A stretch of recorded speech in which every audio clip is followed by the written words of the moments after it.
Welcome back to MythVision podcast. I've heard through the grapevines some children have been acting up. So Daddy brought his belt. And some people are going to get a spanking today, okay? We're going to give some whoopings.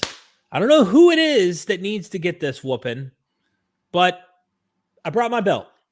Why? Because there is this clear defiance against the New Testament authors, imitating, using, even competing, it seems, with Greek legends, Greek literature, Greek wisdom, etc. I would even go further to say they're not just competing with it. I'd say some of them are actually adopting it. It's not just competition.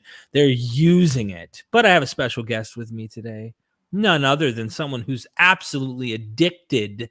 Yes, he's changed his addictions over time to the Greek world, and that is Gnostic Informant. Welcome, Neil. Welcome. Thank you. What's going on? I brought my belt. That's what's going on. I'm not playing around, man. We're gonna do this tonight. We're gonna have fun. By the way, just to tease people, tomorrow I'm going live with Dennis McDonald. Some Reddit people have brought some criticisms and really kind of poisoning the well in a way on kind of saying Dennis isn't a real scholar. Reddit? And these are Dennis McDonald's words on the phone with me earlier. So everybody stay tuned. Tomorrow, Derek, I'm going to kick ass. Now, Dennis doesn't usually, say words like that. He kind of tries to, but he's bringing it tomorrow. And we've got a few things I'll be highlighting today that are going to be in depth with him because he's well aware of it. But we're going to highlight those in a minute. And what I want to do, Neil, I want you and me, we're both driving the car. Okay. So if you feel you need to reach over and grab the steering wheel because you think I'm going off the edge of the cliff, or you need to show me the street sign, we're on a journey. We're on a trip. Everybody is in the back seat of this bus. Okay. You drive, I drive. I'm not going to be mad if you got to go, hey, I got to look at this, but look at that. As we go through this today. But I do want to start with imitation if we can. And that's Dennis McDonald. He is the pioneer, the OG. He is the very first person who's highlighting this in our modern era in a way that I honestly think is brilliant. I think what he's done is genius. And his book I have here. But the first thing I want to do so that people don't go, oh, it's Dennis McDonald, in case for some reason they've been the well's been poisoned for them and they just, Bart Ehrman doesn't accept that. I have nothing negative to say. I work with Bart. I just want to say Bart's not up to speed on everything. Bart still thinks Luke Acts is written in 85. Bart still has stuff, and these aren't my words. Ian Mills, who was a student of him, several of his students say Bart's dated on many things. Is what it is. Right. It is what it is. So he's just one guy. Who cares? Like people put way too much on his shoulders for one guy. Way too much, bro. And as Rick Miller has said, argumentum ad Bartum. It's a fallacy. Bart doesn't think this, or Bart says that, So it's like he's become the mouthpiece for anyone who's, kind of like a gatekeeper in a way, and he doesn't even realize it by the online community. He doesn't realize it because when I talk to him, he's like, huh? What? He's confused. He doesn't live on the internet world paying attention to these things.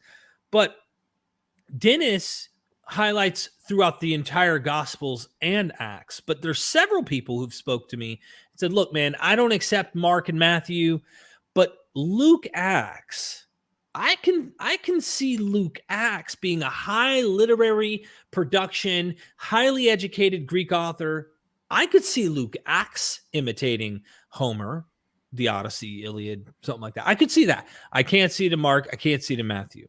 So I want to start with Luke Acts in one spot because there are several of places where he's Euripides, Bacchae, he's imitating Dionysus, literally freeing from an earthquake in a jail cell. Yeah. That is exactly what happened to Dionysus. I mean, with Paul, there's so many damn things, dude. And the fact that people can't wrap their head around that because they think it's literal history, it just, you know, before you even get to the mimesis stuff, right? The question, and this is going to take 2 seconds to answer this question. The question is, first of all, and McClatchy, before we were supposed to do this with McClatchy, and he couldn't do it anymore for whatever reason. We first were going to hash out if the Jews were even interested in Greek anything, like were they reading Greek at all, which is a mind blowing. Like if the Gospels are in Greek, you know, you're writing to Greek churches in Asia Minor and Macedonia, so that's not enough. All you got to do is, well, let's look at some of these sources from the time period, and let's go back a little bit. Let's go back to the 3rd century, 2nd century BCE. You get Aristobulus of Peneus, Jewish Hellenistic philosopher, who Philo cites a lot, and he's a Platonic Pythagorean peripatetic, which is the school of Aristotle, and he's into Stoicism and all that stuff. And you can't separate that type of literature from the world of Hesiod and Homer. I'll give you a better example, actually. If you look at his successor, who is Philo of Alexandria, I mean, this is just, we have so much preserved from him. Right. And if you actually go into what he's talking about, he calls Plato the most holy Plato. He's citing Homer. He's talking about Hesiod's theogony. He's saying that Hermes is the logos, the messenger, like an angel from God. Mm-hmm. He's comparing Yahweh and Zeus. So, and Octavian Augustus, what did he say about him? He said some unbelievable stuff. You want to hear it? Yeah, pull that source up. I want to hear it. All right, I'm going to pull that up right now, but look at this. Philo was making the claim that Moses was the teacher of Pythagoras, and that all the Greek philosophers and lawgivers, and by the way, Hesiod, that's a poet, were all basically these inspired prophets, right? This is like, whoa, look at this. And Eratosthenes in the 2nd century identified Moses with the very Musaeus. That's the son of Orpheus. That's also in Plato, by the way. According to Aristobulus, who I just mentioned, Homer and Hesiod drew from the books of Moses. Right, so right. There was polemics going on, by the way, between the Romans and Jews, or it was Greek authors and Jews, oftentimes trying to say, our guy's older. No, your guys learned from my guy and my guy. Either way, though, there's a conflation happening. The point is this. The question of, are they interested in Greek material? That's settled. Like, we don't even have to talk that. If you haven't figured that out yet, you're just not reading enough. Let me just put it this way. The reason there was a Maccabean revolt is because that they were into the Greek stuff and the Maccabees were trying to take back. In fact, I think it was Dr. Miller who mentioned in passing in his book, he wanted to spend a little bit more time, Resurrection and Reception, emphasizing the point that they were trying to turn the temple into a temple of Zeus. They wanted to try and turn this into a temple of Zeus, honoring that god as Zeus Yahweh. You know what I mean? Trying to make this god. I'm glad you brought that up. I'm so glad you brought that up, because then people are going to say, but isn't that so? Yeah, maybe they're reading this stuff, but they're still pushing back on all these myths. Mm-hmm. The answer to that is yes, but Greeks themselves are doing that already. And I'm just going to have to go right. I'm going to have to cite my boy Plato right now. And here it is. Are you sharing it? Yeah. Plato's Republic. I don't see it. Okay, there you go. Plato's Republic. All right. All you got to do is what he talks about Plato in Plato's Republic. He talks about how, let's see, where I wish I had this ready. Thank you, Stacy's Mom Podcast. Didn't get a chance to send a happy birthday message yesterday, so I wanted to send you a birthday super chat. Thank you so much for all you do, MVP. Thank you, Stacy. Go subscribe to her YouTube channel. Me and Ryan are actually going to be doing a show with her. My wife, Queen of MythVision. We're going to be doing a show on both of our experiences coming out. I don't know where it'll go. You never know. But go subscribe to her channel. At some point, we're going to make that happen soon. So hope to see you over there. The Stacy's Mom has got it going on. You know the song. Nice. Yeah.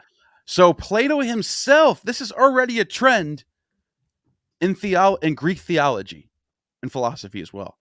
They're already pushing back on what later is known as pagan stuff. Like Mm-hmm. the Greeks themselves are doing this. So it's not like it's only the Jews that are doing it. It's people in general. There's a movement of reforming the old ways and sort of like, being involving more Stoic and Middle Platonist ideas. Plato himself says, our principles of theology, some tales are to be told, and others are not to be told to our disciples from their youth upwards, if we mean to honor the gods.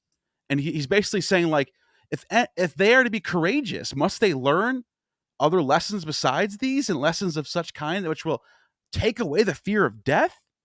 Can any man be courageous who has the fear of death in him? Certainly not, he said.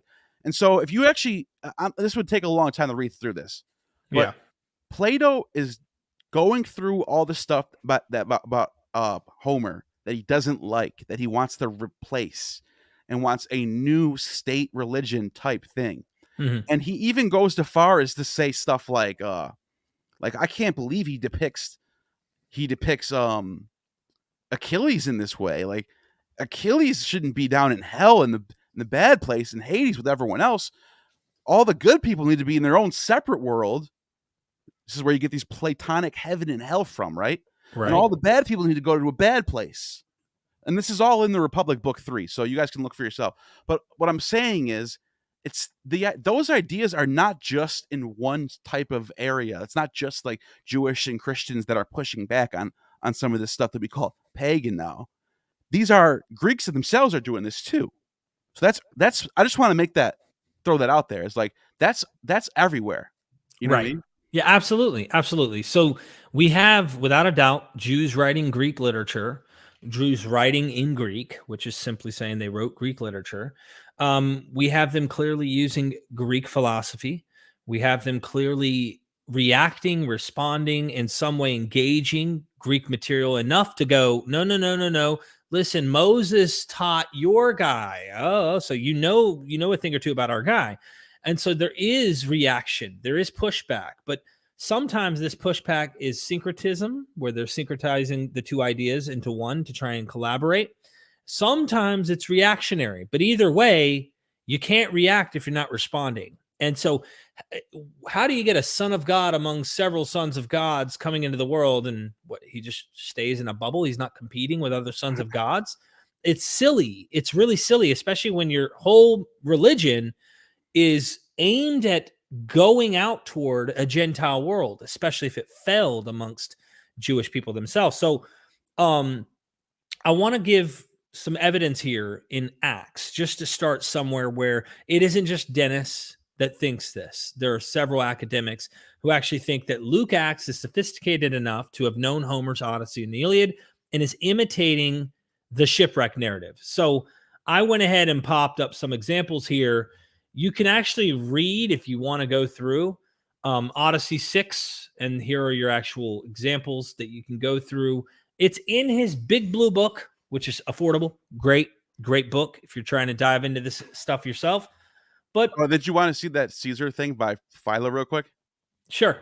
All right, because I just found. I know you were asking for it, so it's right here. It says this. This is by Philo. Okay, he says.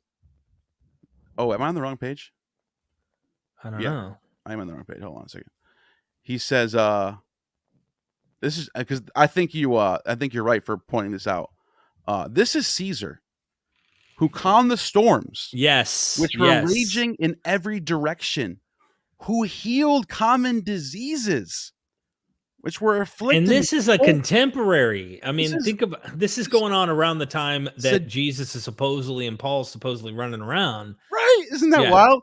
Who yeah. calmed the storms and healed common diseases which were afflicting both Greeks and barbarians, who descended from the south and from the east, and ran and penetrated as far as north and west in such a way as to fill all the neighboring districts and waters with unexpected miseries.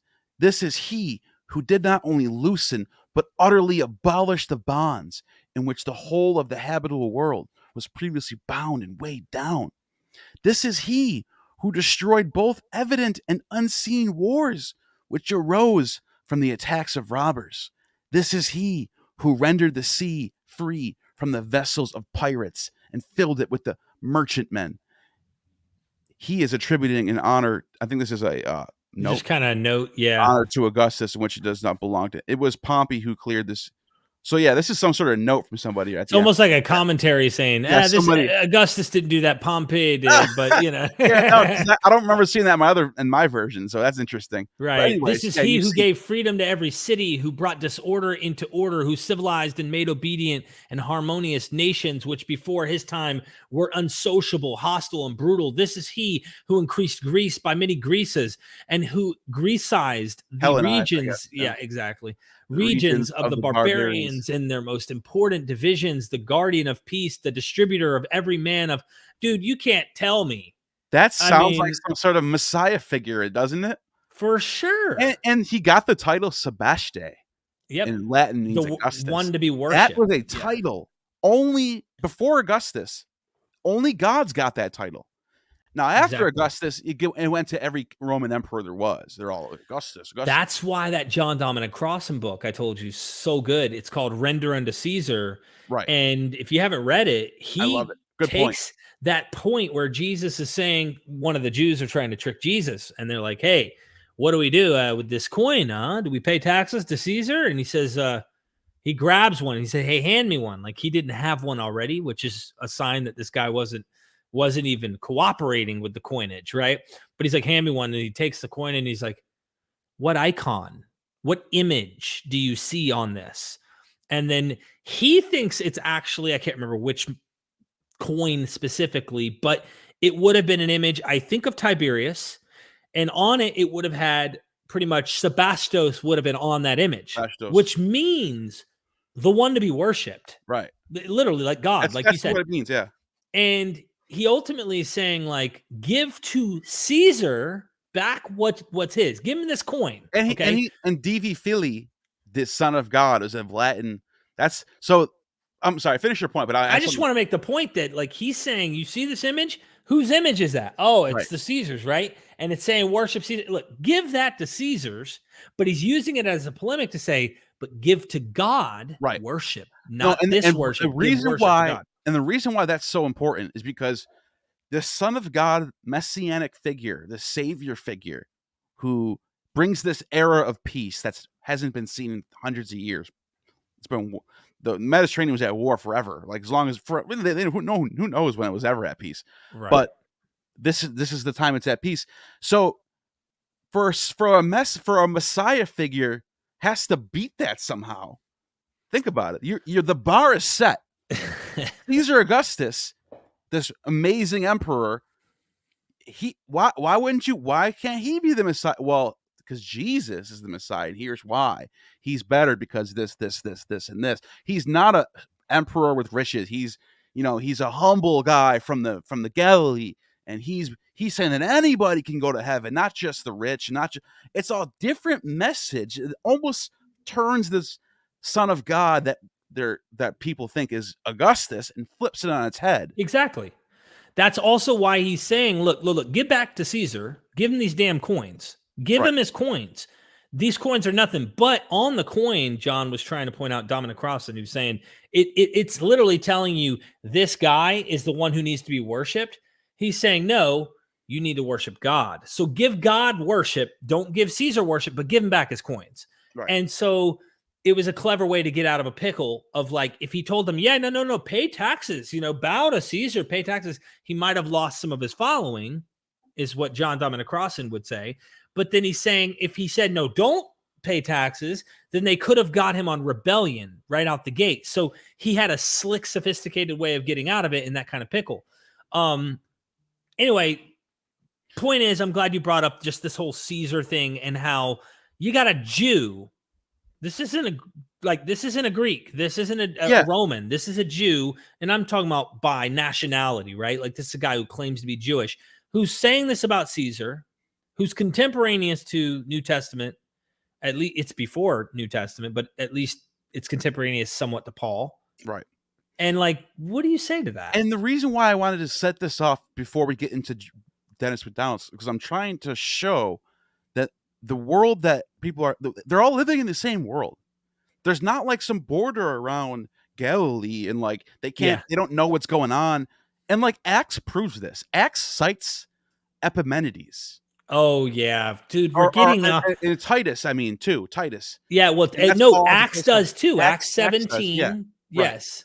By the way, Acts 17 is talking about the Areopagus, which is a group of people that live in Athens that are religious people. It mentions the Stoics. It mentions the Epicureans. So this Epicurean. person who's writing Acts has knowledge of all these different philosophical Exactly. groups. Boom, that's right there. You already know this. They have knowledge of what's going on, and then you couple that with Epimenides being cited. That's a 6th century BCE philosopher from Crete. That's 500 years before, 600 years before this, and they know about this stuff. Mm-hmm. So this is not a divided up world where the monotheists are over there and the polytheists are over here, and then no. They're all in the same world, and they all know of each other. They're all aware of each other, and they're sort of working within the same space. Yeah, that's why you see Josephus, who comes after this and contemporaneous to some of the writings, and even before Luke Acts, in my opinion. But Josephus is making Moses have an ascension. Think about this, bro. We've all read the Bible. I read the Bible when I was a young kid, read my Old Testament, was reading it in King James, came across that part where Moses finally dies. And it's like, the way you kind of picture it is he couldn't go into the promised land. He wasn't allowed because he murdered somebody. So he broke a big commandment and shouldn't have done that, but he killed somebody. But maybe it was the part where he hit the stick against the rock. I can't remember. It added up. Point is, he wasn't going into the promised land. He dies, and it's like God took care of him, like God buried him or something, and so he dies. Moses has an ascension narrative in Josephus, and it's not just Josephus. I think Philo does this as well with Moses. But who else had this kind of ascension narrative in the Greek and Roman world? We know Romulus, and they're trying. Why add that? Why add that? Well, Elijah also had some type of ascension, with chariots and all of this stuff. And Elijah never dies either. Elijah never dies. He gets taken. Gets taken by a chariot, and you don't know if he's dead or not. Exactly. So the antecedent we're looking for, you can find clearly the influence of Hellenism and what's going on in the Greek and Roman world over onto Jewish people. I was trying to find if there's any evidence of people going up to heaven in the Old Testament. You don't really see that. And instead, the closest thing. Elijah. I was going to say the closest thing to that is Elijah. Enoch too. Enoch doesn't. Enoch just. It doesn't describe it, right? It doesn't say he went up, right? Elijah does technically ascend, but it doesn't say he's died. So then you have that question. But here's the thing: Saul, when he goes to that witch of Endor, when he tries to get a hold of Samuel comes up from out of the earth, out of the ground. So they go down. So we don't the whole Platonic heaven and hell thing seems to be a later idea. Yep. I think you're right. I think you're onto something. But like honing in back into Luke Acts, if you can get people to at least see this in Luke Acts, then I feel like you have a better chance on getting people to see this stuff going on in Mark, Matthew, John, other New Testament literature. And several scholar friends of mine who don't buy Dennis's material all the way say they do think it's going on though in Luke Acts. So I'm like, okay, they're at least granting this is happening in Luke Acts. And I just wanted to bring up the pericope here. Specifically this example. Sure. In Odyssey 5 and 6, this is the shipwreck story with Odysseus. And then Acts 27 is the shipwreck with Paul. We'll end up skipping the third box, but Neil, I guess I'll read one side, you read the other. Do you want to read the Odyssey and I'll read the Acts? Sure. Start from the top? Yeah, start from the top and we'll work our way down. Odysseus feared disaster and Calypso predicted it. Paul predicted disaster. Nice. Calypso sent a harmless and warm wind. The noble Odysseus was delighted as he spread his sail to the wind, and he skillfully ran a straight course. When Nodos blew, a warm wind from the south, Thinking that their intention had prevailed, they set out and hugged the coast of Crete. After many days, Poseidon, the earth shaker. No, I'm just kidding. I added that. But then he is called that. Aroused all the blast of all the winds and hid the clouds, both land and sea. Night rushed down from heaven. And wow, Euros and Notos clashed, as did stormy Zephyros and ether-born Boreas that rolled a huge wave. Not much later, a violent wind called Eurocleon, a hybrid of the Greek, Euros, and the Latin Aquilo, north wind, rushed down from the island when neither sun nor stars appeared for several. Now skip the next because it's a repeat. So you got to go down to this right here. The winds bore the ship here and there over the sea. Sometimes Notos tossed the craft to Boreas to carry Pharistai, and sometimes Euros acceded to Zephyros to drive it on. Because the ship could not defy the wind, we gave up and were driven because they feared running aground of the Syrtis.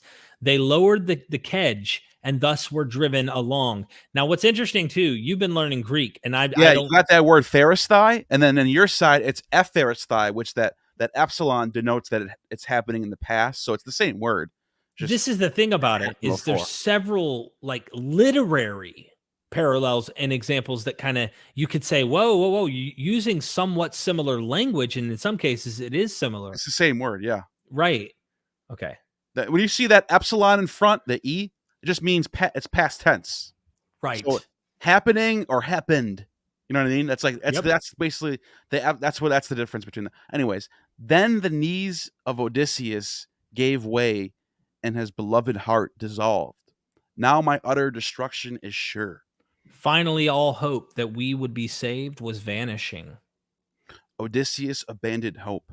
The sailors abandoned hope, but not Paul. Notice Paul's better. The goddess Hino appeared to Odysseus and assured him that he would not perish, but he would lose the ship. It was the fate of Odysseus to escape. An angel appeared to Paul, and notice something here. This is an important point when me and Dennis were doing our response to those apologists, where they want to take this example in Acts as literal history, what actually happened. And anyway, in this situation, he said, go show me any shipwrecks in the ancient world that were historical shipwrecks where angels or deities appear to them and show up and like give them a word about the fate of their ship and such. It doesn't happen. It happens in the Odyssey. It happens in Acts. So here we have an angel appeared to Paul and assured him that no one would perish, but they would lose the ship. It was the fate of Paul to stand before Caesar. And I've noticed the one thing that stands out and that everyone should be noticing is this sequence of events. There's a sequence it's following a certain sequence of certain things that are happening in a certain sequence, a certain order. They're not jumping all around. It's not like one of them happened this time and then the other one was. These are happening. They're lining up. Right. And by the way, just to make the point, what you're saying, for those who are interested, Odyssey 5 and 6, it's early in Odyssey that you start to see it start to, go further and further later into the later books of Odyssey. That's what you mean by sequential. And not everything verbatim, like it's not exactly every single sentence, but it is sequential and it keeps going down as it parallels. So this is an important point because in this same shipwreck narrative and the idea of Odysseus sailing on ships, in Mark, you have Jesus with many ships. He has many ships. It's not one. Matthew and Luke make it into one. But Mark has many ships. When Odysseus had many ships because he had many soldiers, he's traveling with all these ships. Dude, you and me were on the Lake of Galilee. Like many ships. We saw what a first century boat looks like. Okay. That ain't a ship, bro. No, that's like a canoe. This is not reflecting something that happened. This is definitely not. And you can see the other side. It's a little dinky lake. It's not. I mean, okay, I'm not gonna call it a dinky. It's a long way. It's kind of. It's like an oval shape. There's a very long way. But you can still see both sides with that. Like I don't know. Right, right. They make it seem like it's this big sea with big ships and big giant waves. But anyway, let's continue. Anyway, goddess appeared to Odysseus, angel appeared to Paul. Now you're at Odysseus. Odysseus did not trust the goddess and tried to manage on his own. The sailors did not trust the word of the angel and tried to manage on their own, and they did. But when dawn of beautiful locks produced the third day, then he saw land. To Odysseus the land, and wood appeared most welcome. But when day arrived, they could not recognize the land, but they did observe a bay with a beach on which they wanted, if possible, to ground the ship.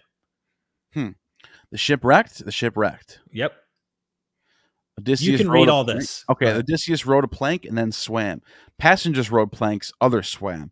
Odysseus reached the shore of an island, and everyone reached the shore of the island. Odysseus, cold, gathered leaves. Paul, cold, gathered firewood.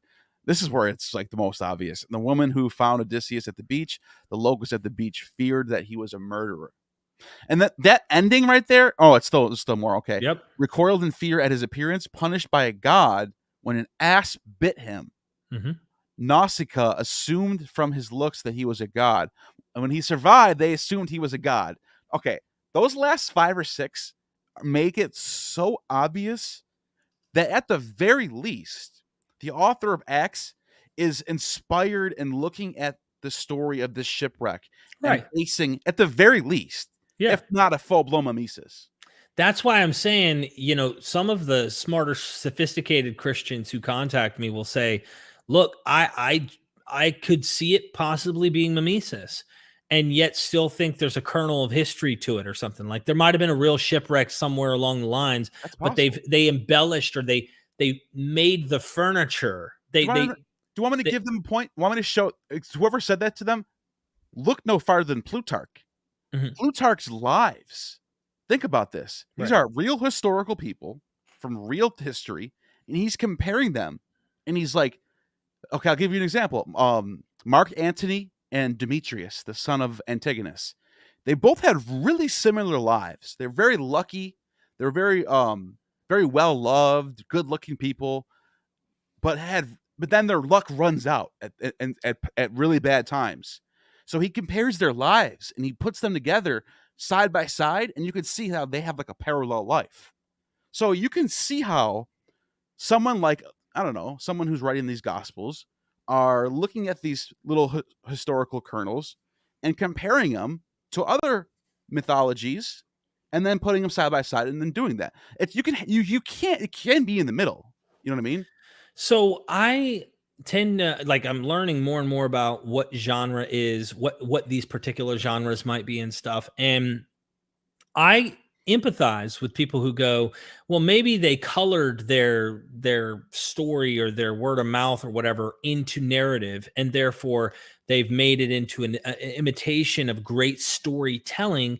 But maybe Paul really did end up on a ship that ended up wrecking at some point in his life, and they ended up documenting it. Now, I don't say that's not possible, but hear me out, Neil. This is a scenario. This is important. Real quick, I just think this is important to highlight. If that is true, we will never know. No, we won't. Okay. But if it is true, this is how I think what it went.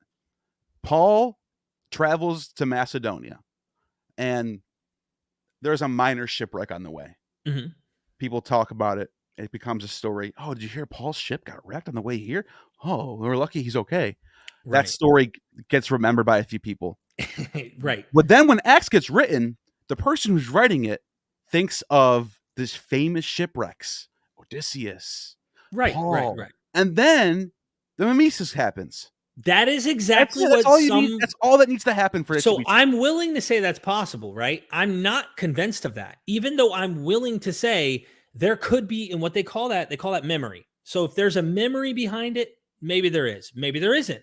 For me, I understand the temptation of trying to say that there's a memory there. I just don't think it's necessary. And if there is a memory, there's no way to know that it is, but I can show you very good reason. Like, I want to start with what we can know, not assume maybe there's a memory behind this. I know this is literary. There are very good reasons to see the signals and evidence. This is literary. Is there a memory behind this that Paul might have been in a shipwreck? No one knows that, but we can maybe assume that there could have been. I did this with Del Allison Jr., Neil, when I said, hey, what happened in Matthew? What do you think didn't happen? I asked him. And he said, you know what I think? I said, what about Jesus being tempted in the wilderness for 40 days fasting and all that? He gets tempted 3 times. And Allison was like, well, I tend to think that this is a memory of the fact that Jesus was casting out demons and he was he's a kind of a miracle worker, right? And I was like, oh, okay, but I thought about that after I recorded it and published it. I was like, hold on. The fact that Jesus was in the wilderness for 40 days and 40 nights in a story, right after he gets baptized, he's empowered, boom, he's got to go out here and do all this miracle work, or supposedly he's doing all this miracle work in real world, according to Allison here, because we see him doing this in later narratives and whatnot, and he's been remembered that way, that this story of Jesus being tempted 3 times by Satan, 40 days fasting in the wilderness, is the kernel is a memory of him being able to cast out demons and whatnot. Okay, I don't see that. I just thought of something that I should have thought of, and people. I'm going to throw in a little alley-oop for the Christians that throw a dunk on us real quick, because check this out, right? We think Second Corinthians is legit, right? I think isn't that one of the seven letters? Yeah. Okay. First and Second Corinthians. So someone wrote this letter. In other words, Paul. Okay, he says right here: 3 times I was beaten with rods. Once I was stoned. 3 times I was shipwrecked. I spent a night and a day in the open sea. Right. So all it takes now is this epistle to be at the hands of the gospel writer. That's what. Then they say, "Oh wow, Paul was shipwrecked. So was Odysseus. I'm going to write a narrative for my book. I'm going to make it better than Homer." So if all they had was Paul's letters, you can still do it. They can still do it. But here's the thing. I even called into question what Paul's describing here. Sure. Okay. Now, I'm not saying, I question that even, right? I'm looking at Paul's letters and I'm going, 3 shipwrecks? Go into Josephus and look about what he says. And by the way, I think he spends, there's like 72 chapters, or not chapters, but like, it's very long what he spends here in Acts, and very, very blip here in Paul's actual letters. And if you go and look at Richard Purvo's commentary, the Hermeneia commentary, and you read this, it's really interesting because Paul says he's shipwrecked 3 times. Oh, and by this, I did this and I did that. Dude, he's flexing. Go back, pull up that example that you just had. Do you have it? Yeah, I do. Pull that up. This is exactly what me and McClatchy probably would have ended up with. You would have, because I know he wanted to challenge me on this, some of the stuff that's in Paul's letters. He goes straight up to Paul's letters and goes, how could this person have known in Acts all of this detail? And it's like, your point, if you're saying, hey, they know Paul's letters and he has a shipwreck, so did Josephus, so has several other people. Yeah, 3 times I was beaten with rods. Once I was pelted with stones. 3 times you only pulled up. I wanted to pull up the whole example, 2 Corinthians 11. Oh, yeah, it's right here then. Yeah. So not 25, not just 25. I wanted 24. to get 5 times I received from the Jews the 40 lashes. That one. I'm going to pull up the whole. Okay, yeah, then I don't even know. I'd never had that one up then. Yeah, the reason is if you know the context here, Paul's flexing. I agree. I don't doubt that at all. Yeah, he's flexing in a humble, quote unquote, way. That's a whole nother question, though, because the question of is Luke X using material that he thinks is historical is one question. Right. He can be looking at this epistle to the Corinthians and still thinking, doesn't matter Paul really did have a shipwreck. It doesn't matter. Right. The point is that's his source. Exactly. And I'm calling into question what Paul's saying about himself here. Right. 3 shipwrecks. And the reason is, go read Josephus, go read other figures who are claiming all these shipwrecks. Maybe he did. But I am convinced that what we're reading in Acts is literary. Sure. Yet, this literary composition we call Acts is using Paul. This is the point. He knows Paul's letters. and is creating a narrative about it. And I was just reading before we ended up going live, but I ended up closing it, like a really deep composition about narrative, biography, novel, the whole nine, and how they wrote these things, what they did, how they would even create fake figures, fictional characters into these things, and all of it. Did you know that when I think it's Plutarch, might have been Suetonius, I don't know. And one of the stories about Mark Antony's death, when Augustus and Agrippa are closing in on Egypt from both sides, knows it's over. He sent, Mark Antony kills himself, stabs himself in the chest, and one of the messengers of Antony takes the sword and brings it to Augustus, and the author, I think it's Plutarch, says, and Octavian wept for his lost brethren, and it's like, that didn't happen. This is all narrative. Like, he wanted to go kill him. This is Bruce. Right. So when you're writing a story, whether it's historical or not, you're going to make it sound like Romeo and Juliet. Isn't it like what Justin, or isn't it Julius Caesar, I thought, who went down there and they decapitated Pompey, and he cried, he was pissed, but then he was angry. That actually happened, right? Yeah. But it could have. But it's like, the point is, it was very common when you write historical biographies to spruce it up a little bit. Oh yeah. Well, I wouldn't even call them historical. Sometimes these are just, they're just, a biography may have verisimilitude to something in history, but it's a narrative composition. Right. They're not writing you history. They're giving you a story, and it's extremely propagandistic. Every turn, the Jews are blamed. And they're guilty. And not only are they guilty, they're, like John calls them children of Satan, right? Well, Luke Acts literally considers them people who every time they turn around want to murder Christians. Every time they try to stone them, they try to kill them, they want to murder them. In fact, Stephen was murdered, right? So like, you have, who are the guilty? Jews. Who are the innocent but are accused of being guilty? Christians, over and over and over. There's so many literary things too that connect Luke to what's going on in Acts. It's a composition, not a history of what actually happened. Right. There's a pattern to it. And so when you start seeing the pattern, when you start seeing what's going on, this author is definitely doing some sexy stuff to make this story interesting. And real quick. Yeah. Constellation, I screenshot your super chat. Oh yeah.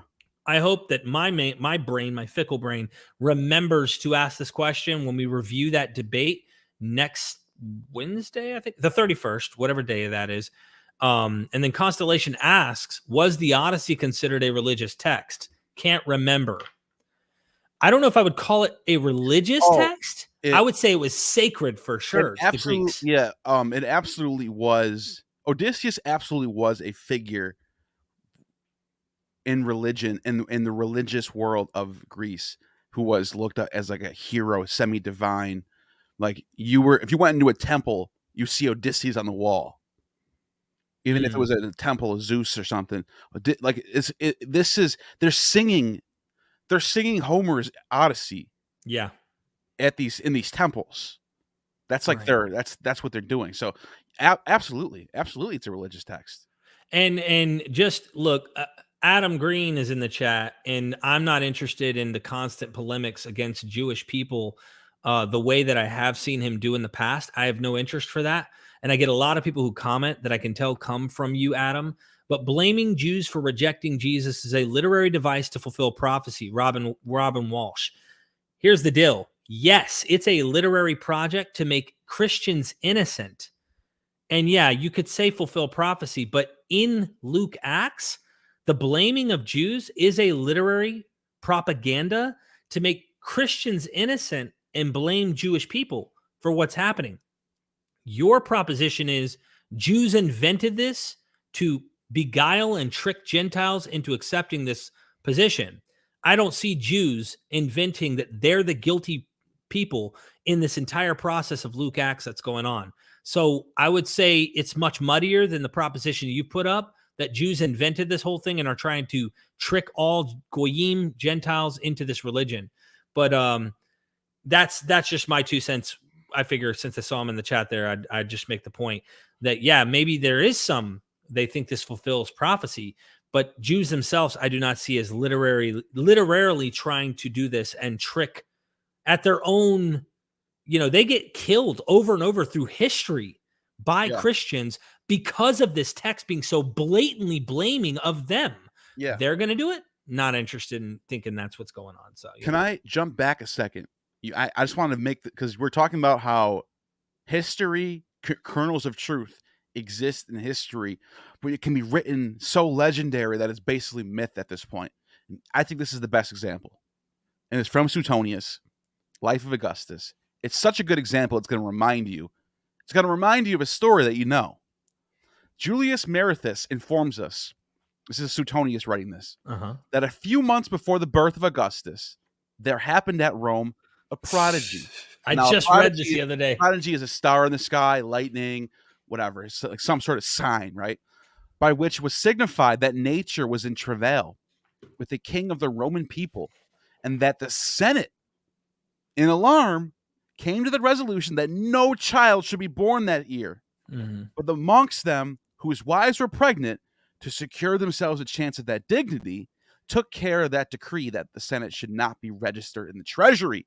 Look at this.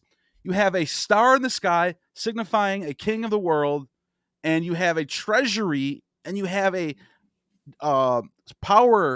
people in power who want so instead of Herod, Senate.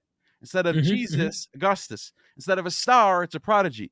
Instead of a star, it's a lightning bolt prodigy that strikes the wall of Gitte. But the point is, you still have a register in there and all that. Like it's the story looks like it lines up. This is not the only place you see this. You see this other places too. Then it says, I find in the theological books of Asclepiades that Attia, upon attending at midnight a religious solemnity in honor of Apollo, when the rest of the matrons retired home, fell asleep on her couch in the temple, and that serpent immediately crept up to her and soon withdrew. She, awakening, purified herself as casual after the embraces of her husband, and instantly there appeared upon her body a mark in the form of a serpent, which she could never after could efface, and which obliged her during the subsequent part of her life to decline the use of public baths. Augustus, it was added, was born in the 10th month after, and for that reason was thought to be the son of Apollo. And so you had this miraculous birth story. You had this idea of the evil Senate trying to kill all the babies. Yep. And so, did that really happen? Christians, do you really think that happened? No, of course you don't think that happened. There's a lot of verisimilitude there, though. I mean, there's a lot of places and things that are real things. I mean, obviously, they would probably say that didn't happen, though. Augustus really was born that year. There was a Senate that year. We don't know if they really were trying to kill anybody, but there was part of the Roman Republic years. So there's the historical kernel is Augustus was born during the Republic. Right. Augustus ends up being the first emperor. So the historical truth is he does reverse this whole Senate power thing. It's just not this way. Right. This is all hindsight, legendary stuff. You understand what I'm saying? I love that book, and I just pulled it off because I read it the other day, and it's just I love looking at that birth narrative because there's so much that does compare to Matthew, and this is really, really an interesting.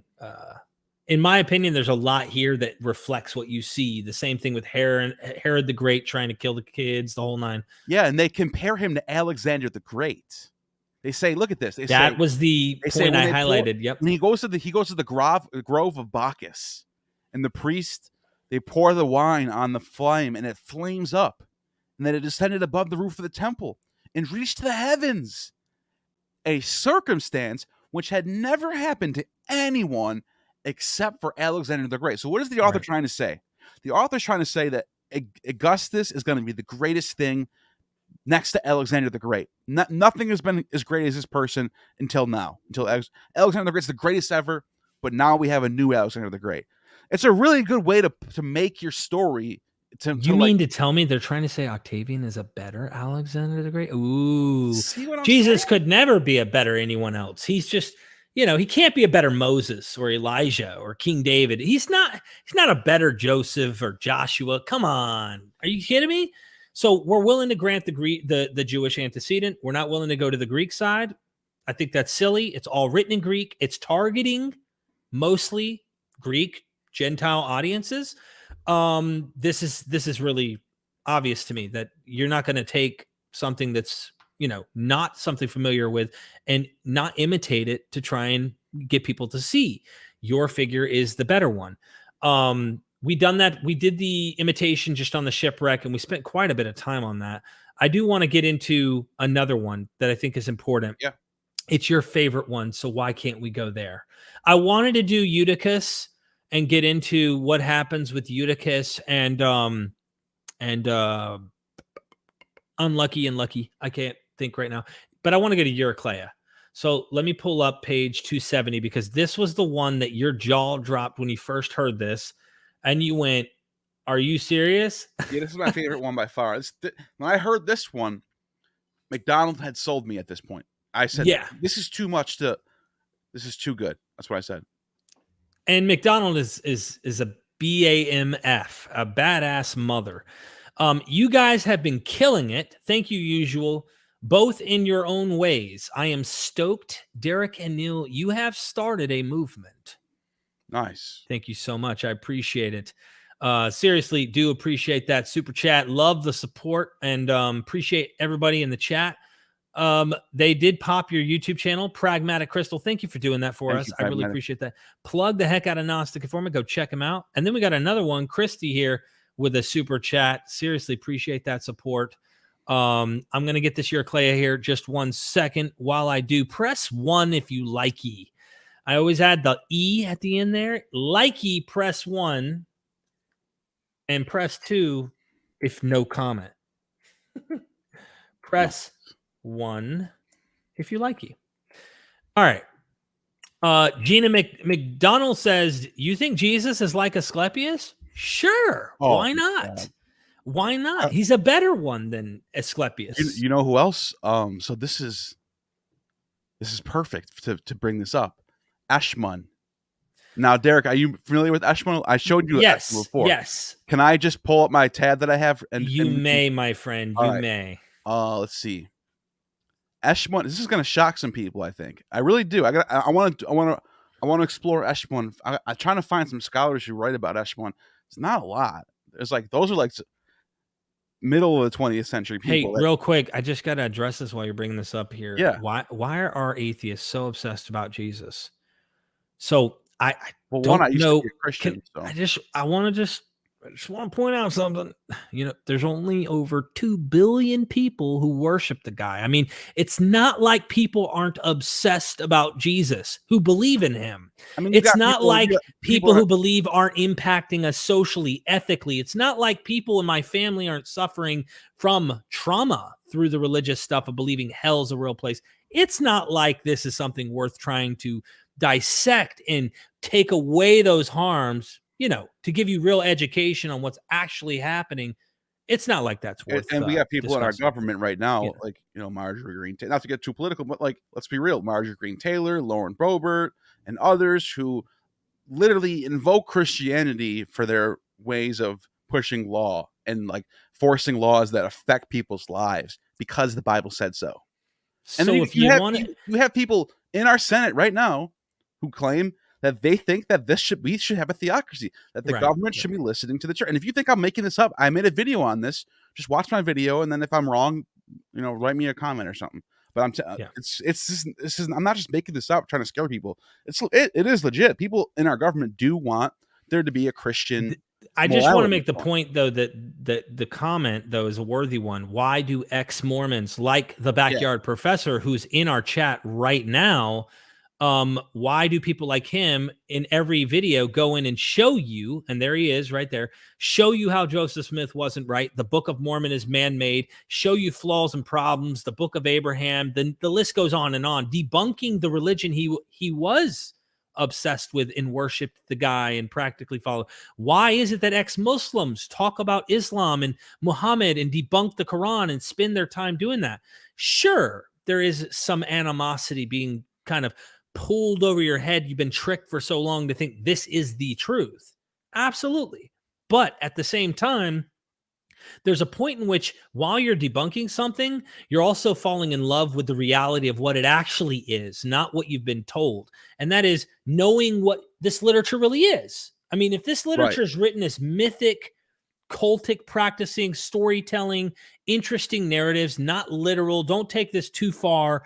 What we've seen become the power struggle and the literalness of it over time with our creeds and our political gain of you need to believe our particular version of Christianity in the whole nine and then tell the whole world they're going to hell, be damned if you don't. You know, we're trying to win it back away from the grips of people like that, because I don't think that's how it was initially intended. I really don't. Right. I really don't think that's how it was initially intended, but I you know agree. what I mean. All right. This is from encyclopedia.com, and it's got tons of sources on the bottom you could check out and look into this stuff. And that's what I'm just letting you know. This is what we're just gonna read. I'm just reading through this because I don't have anything myself. Like I don't have any like Ehrman, Phoenician healer god, later identified with Asclepius. I mean, you even have writers like such as Philo of Byblos, I think it is, who says that he is the Asclepius of Beirut. I'll show you that in a second. The patron of medicine by the Greeks. And by the way, the reason why I'm reading this is because of the super chatter. If you want to pull that up. Yeah. Which one? Like Ehrman. Absolutely. Or can Jesus be like Asclepius? Right. When you said Asclepius, I wanted to pull this up. Okay. Ehrman basically is Asclepius of Beirut. Okay. He's the healer god. He's depicted with holding with the staff with the serpent around it. Mm-hmm. Anyways, he seems to be attested since the 3rd millennium BCE. Like, that's whoa, it. I'm just kidding. We're going back to the cuneiform days before the alphabet. Though his physiognomy becomes clear only in the 1st millennium. The etymology of Ehrman clearly connects him with oil. Think about what is a Christ? What is a Messiah? The oiled one, right? Oil, which had a therapeutic and ritual functions. By the way, this is a cult that's right above Galilee. Right above Galilee. In relationship with the kingship in the Near East, the Ebla archives, the theophoric element Shmenua is found in some personal names, written in Sumerian, meaning oil. In the ritual text of Ugarit in the late Bronze Age, the god Shmon is mentioned as a beneficiary of offerings. Ultimately, nothing is known about the functions or the role of this god in the Syrian pantheons, but his connection with oil must indicate that he was the one who oils, the one who heals. This surely is the main reason why Ehrman was later assimilated with Asclepius. So at least we know that at least that much about this deity, that the Greeks thought it worthy of assimilating Ehrman into Asclepius. Yeah, I just wanted to touch on this for one more second because he's the son of Siddiq. Okay, this is crazy. Siddiq. Think about this. Melchizedek. This is the same group. You skipped his occasional interpretatio of as Apollo, for example, in Carthage. Is also based on the same background because Apollo was also a salvific god. Yeah. Right. So the reason why we know this, there's 2 tombs that by the way, there's a tomb of Ehrman in Lebanon, his burial site. But there's also these 2 kings, Eshmanezer and Eshmanezer II. If you translate his name, Ehrman saves. That's the name of Eshmanezer. He's a savior. He's a salvation god. And he's the son of Siddiq. Siddiq means justice. Melchizedek is the root word. Actually, I have the I'm going to switch my source for a second real quick. Okay. I want to switch over to Melchizedek, or this Siddiq god real quick. This is even more interesting. Cuz Siddiq righteousness, and then you could even go down, people are already, you got all these sources that are hypothesizing that Sedek is like this, they're connected, like the Jews that were the what are the, is it Sadducees? Yeah, there might be some sort of connection with the Sadducees in this.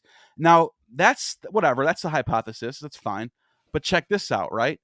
When you go to Ehrman, and I'm going to get to his myth in a second. His story is even wilder. He is Siddiq, or Siddiq, or whatever his name is, has 7 sons with a god, and then another 8th son with a mortal woman. The Dioscuri. Yeah, that's the name of this. Listen, the Dioscuri is mentioned by Justin Martyr when he compares Jesus with the sons of Zeus and the Dioscuri. Right. Yeah, this He is wild. literally compares But Jesus directly with this name. now this is something I noticed that no one else is talking about. Okay, he's the 8th son, right? Well, so I noticed that Jesus' gematria is 888. That's like way in the weeds, but no. This is better. This is better. Guess who's the 8th son in the Bible? Ready for this? I can't remember who was. I remember something, but I can't David remember. is the 8th son of Jesse. Jesse has 7 sons to one mother, and David is by himself to another. Mm-hmm. Come on, you don't see that? I mean, numbers, man. I gotta have like tons of data for me to get into.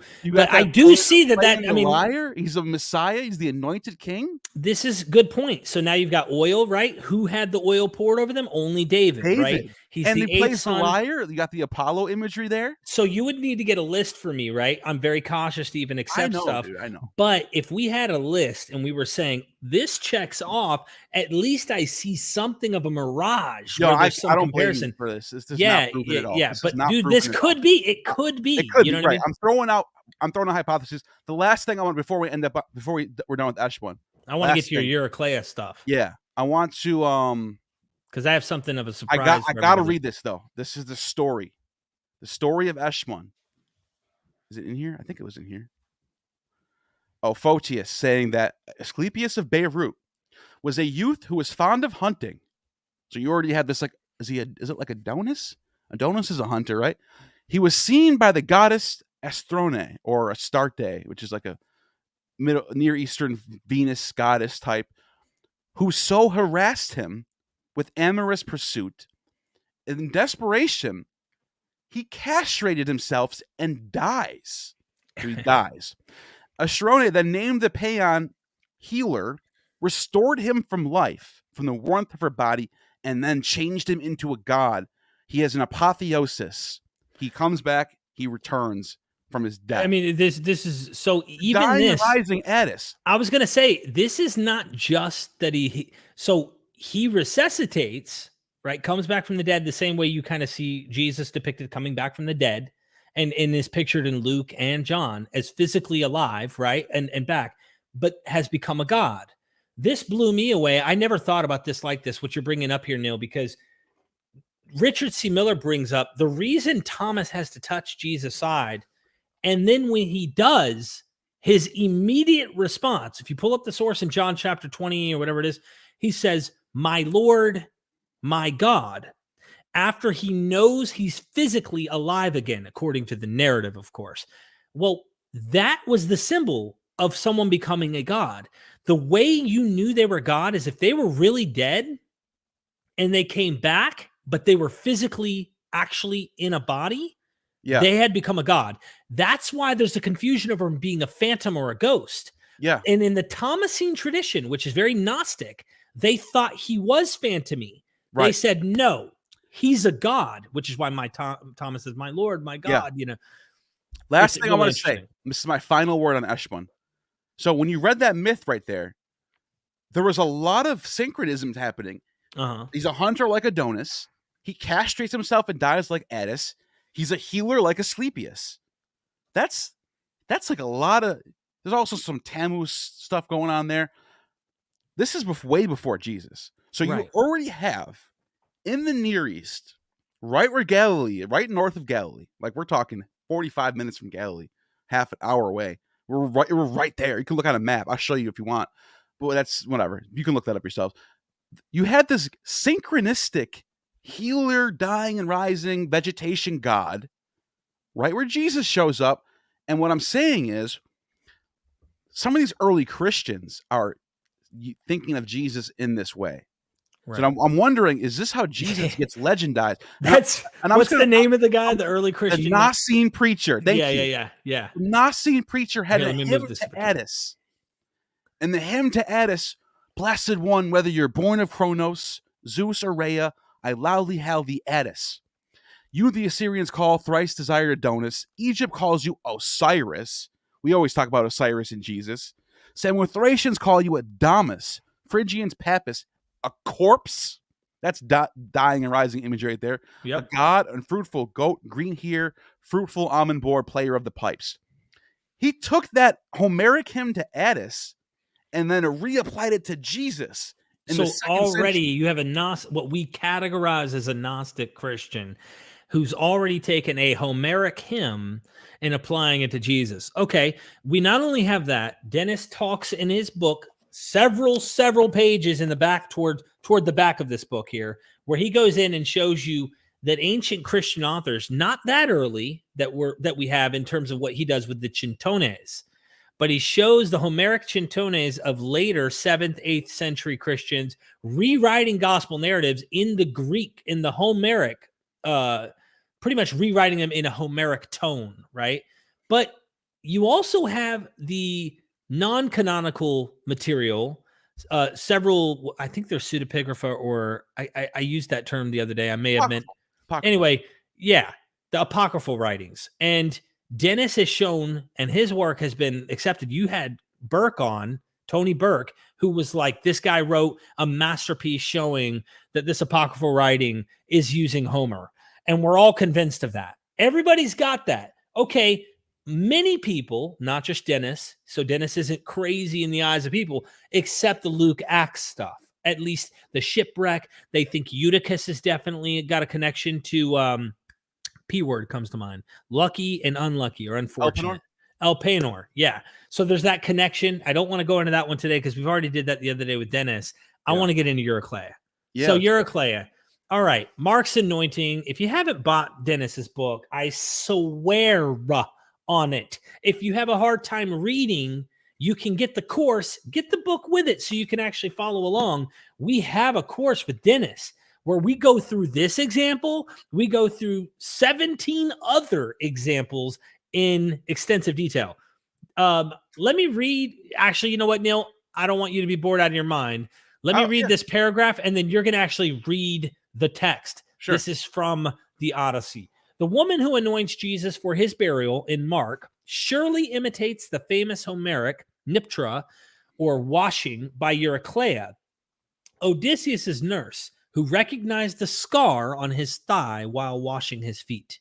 And there's the reference. Here are the most relevant lines where Penelope speaks to Eurycleia about the renown that comes to those who show hospitality. Now, I don't know if it's not going to show you this. Go back and read the Odyssey, and you're going to find one of the housemaidens is treating this beggar homeless man that's really Odysseus.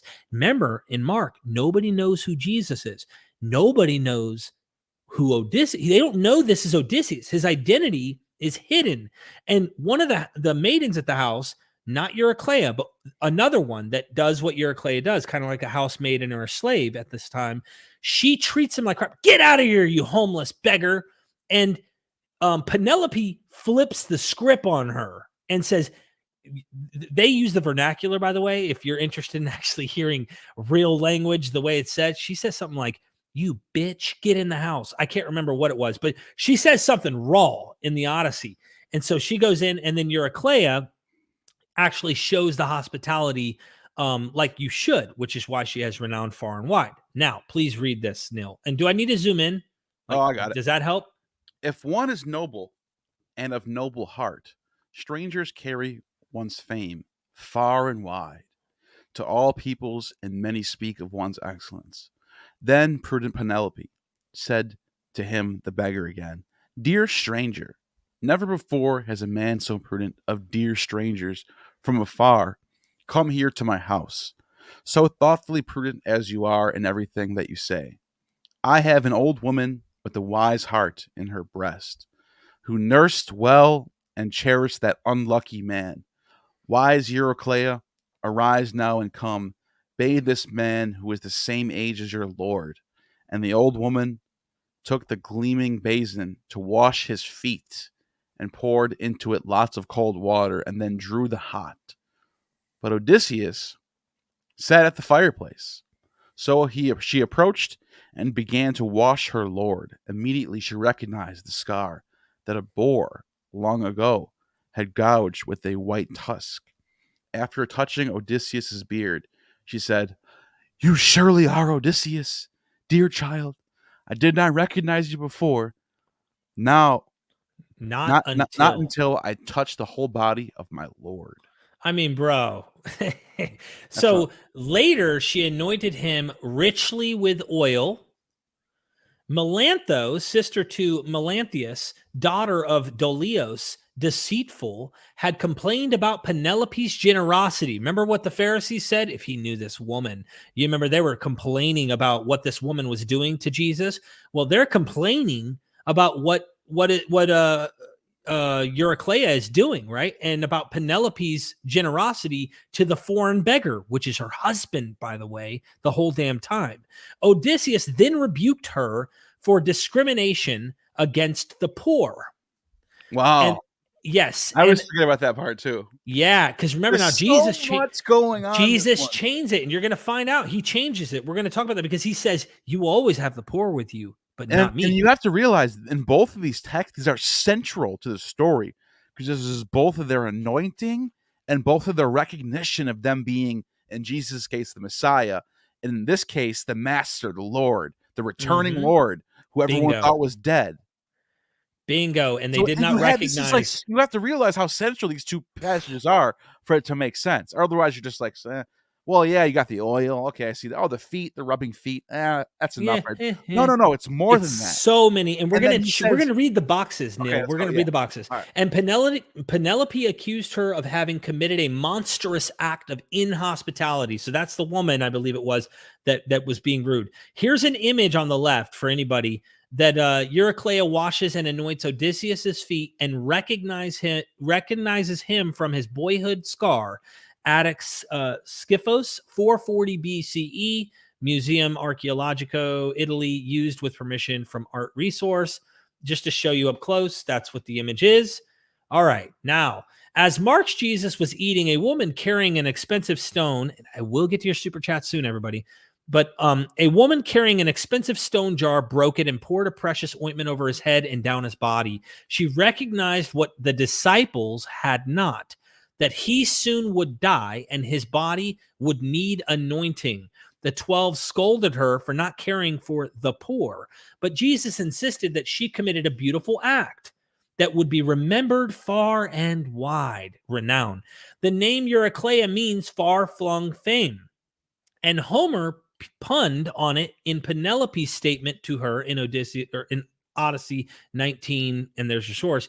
If one is noble and of noble heart, strangers carry one's fame far and wide to all peoples, and many speak of one's excellence. Luke redacted Mark's account in his transformation of the pericope peccatori.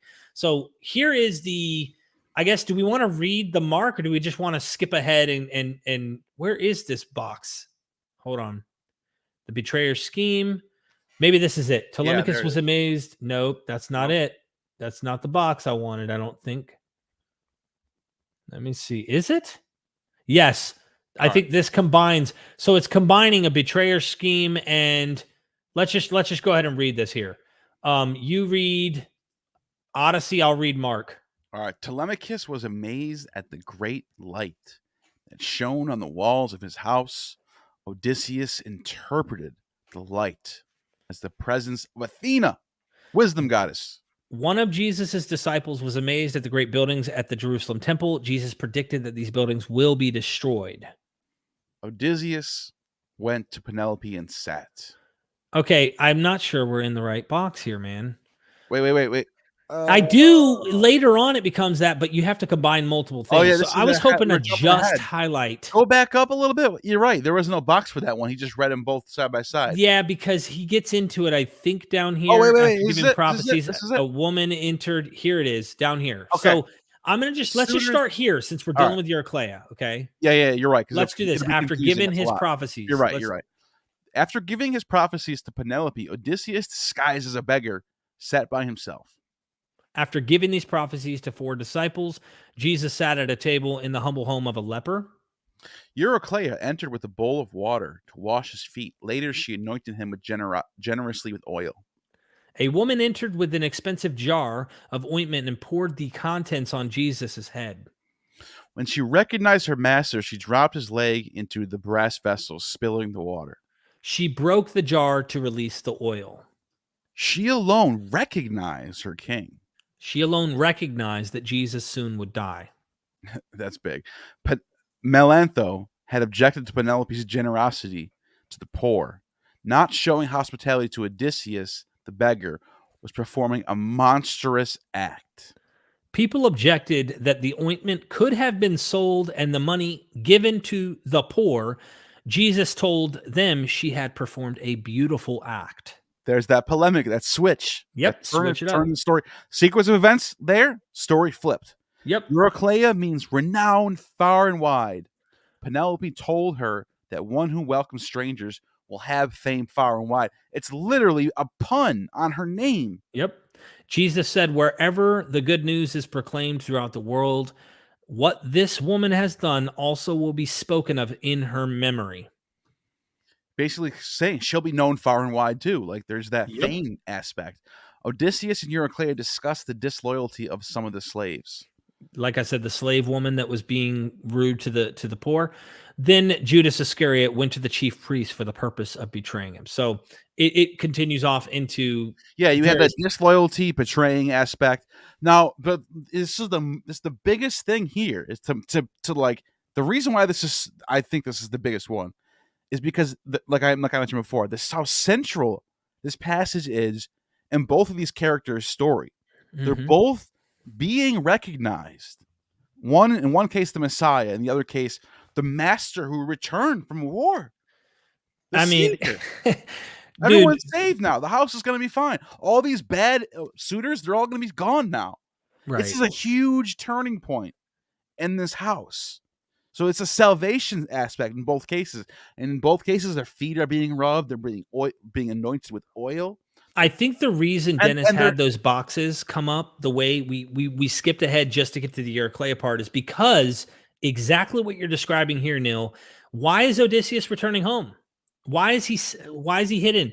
He doesn't want them to find out who he is, or they might kill him. This is why Jesus, after he does a healing or does something, please go tell no one. Tell no one. Don't tell him. It's not my time. I'm not ready. They will try to kill him. Once the time comes, Jesus dies. Instead, Odysseus kills the suitors in the home. But he also wants to bring it up because right after this scene, you have Jesus on this Mount of Olive situation where he's telling his disciples, hey, check it out. You see these temple buildings and all this stuff. Yeah, not one stone will be left upon another. Around this period is when he cleanses the temple. And when he's in there, he said, you've turned my father's house into a den of thieves. Hint, hint, you people in here, you're done. Just so you know, you're done. That's what happens to the suitors in Odysseus' story.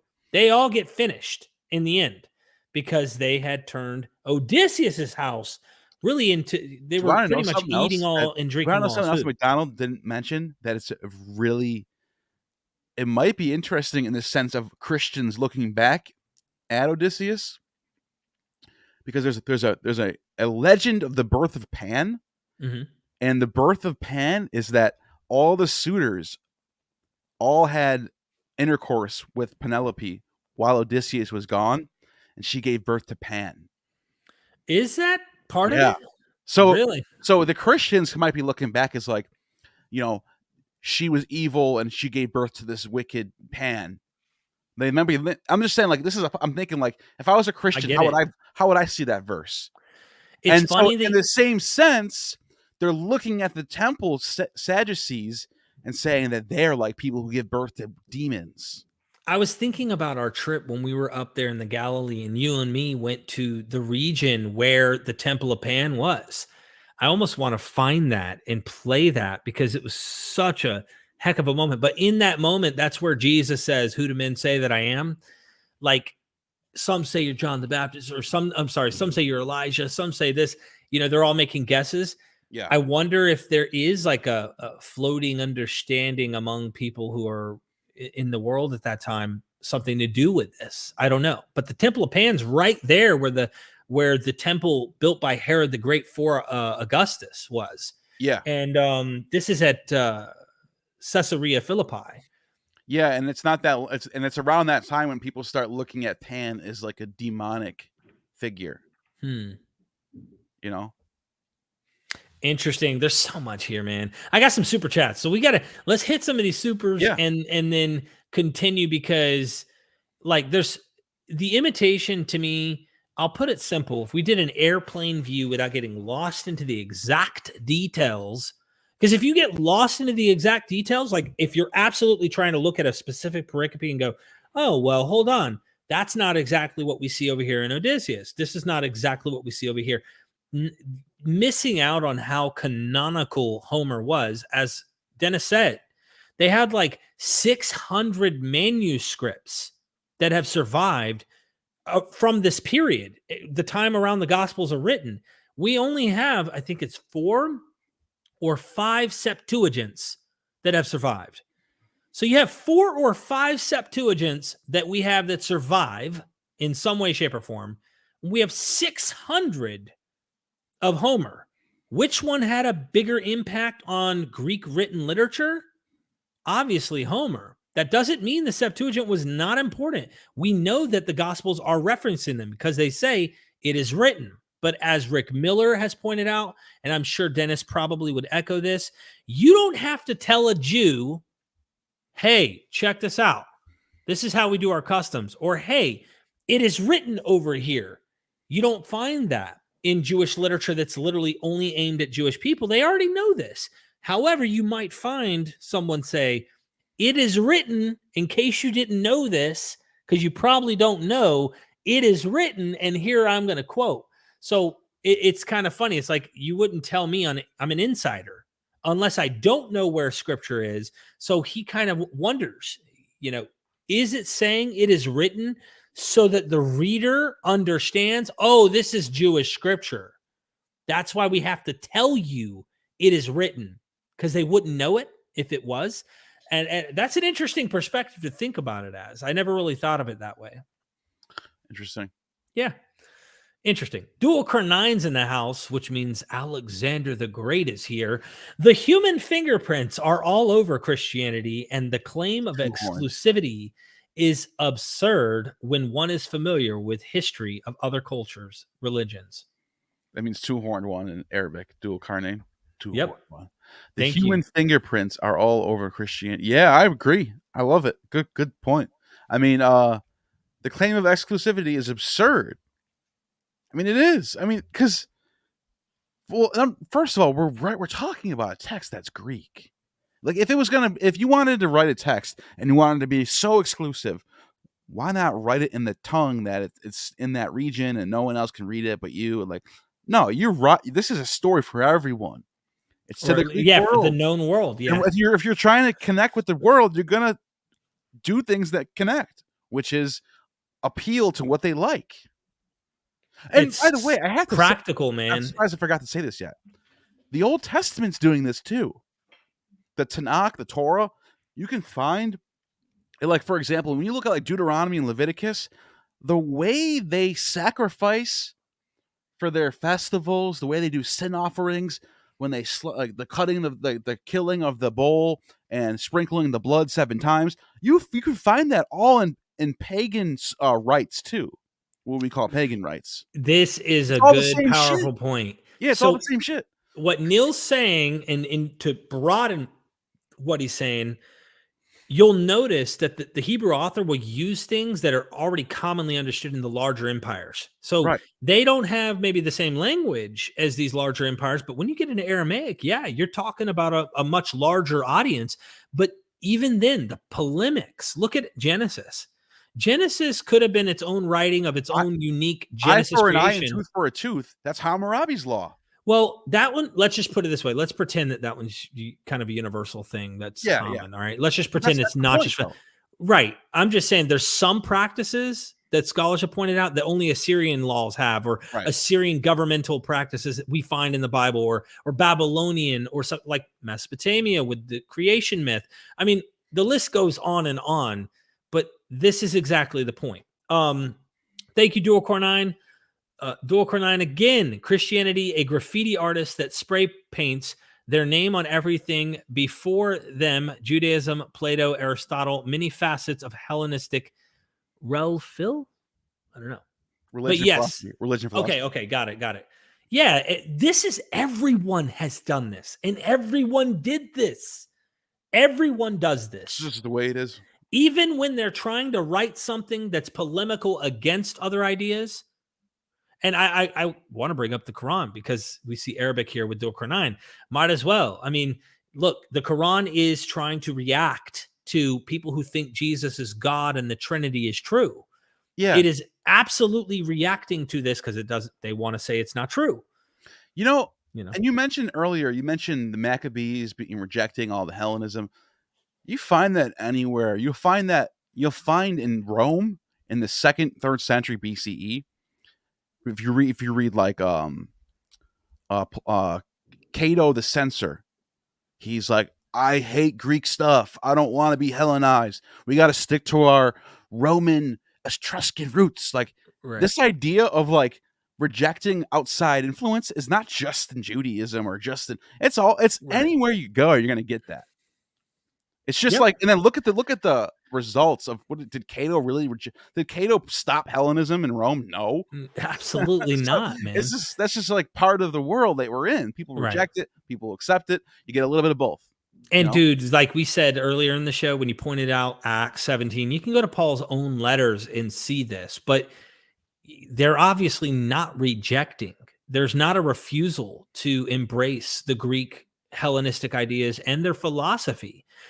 1 Corinthians 15, talking about the transformation, the pneumatic bodies that are being described there. Guess what? Before Paul, this was well known in Platonic thinking. However, Paul wants to do something different than Plato. He wants to do something different than just completely shed the body. He wants to transform it and giving pneumatic bodies, which might be more stoic. So Middle Platonism, Stoicism, it is impacting Paul, and he cannot escape it. Why do you think Josephus again had to have Moses ascend to heaven? They're competing. In fact, that's the whole point when you were reading Philo, to try and say, well, Moses taught Pythagoras. So like they're finding ways to have the Jewish guys teach the Greek guys because they want to have the leg up. And the other guys are going, BS, you guys took us. This goes back to Manetho, man, where Manetho's condemning Moses as some type of like sorcerer, Hyksos that ends up getting kicked out of Egypt and they don't want nothing to do with him. And he had a leprosy or something. Right. They like condemn him. They're doing this, and Josephus is doing this, and he has to be careful how much he does it. But yeah. Anyway, Tacitus, Tacitus arguing. Has this wild story. There's like, you know what? I heard they're from Crete. They're from the island of Crete. And you know what that means? Worship Saturn, and they and they have a donkey head in their temple, and all this like. So yeah. So tell them what the Crete. When you say someone's from Crete in that world, those are cuss words. That's like saying you're a liar. Yeah. Oh, there's a whole tradition that goes back to a myth between Medea and Thetis, where they're arguing over who's the better looking goddess, and Thetis wins somehow, and then Medea's like, and this was on Crete where this happened. You Cretans are liars forever.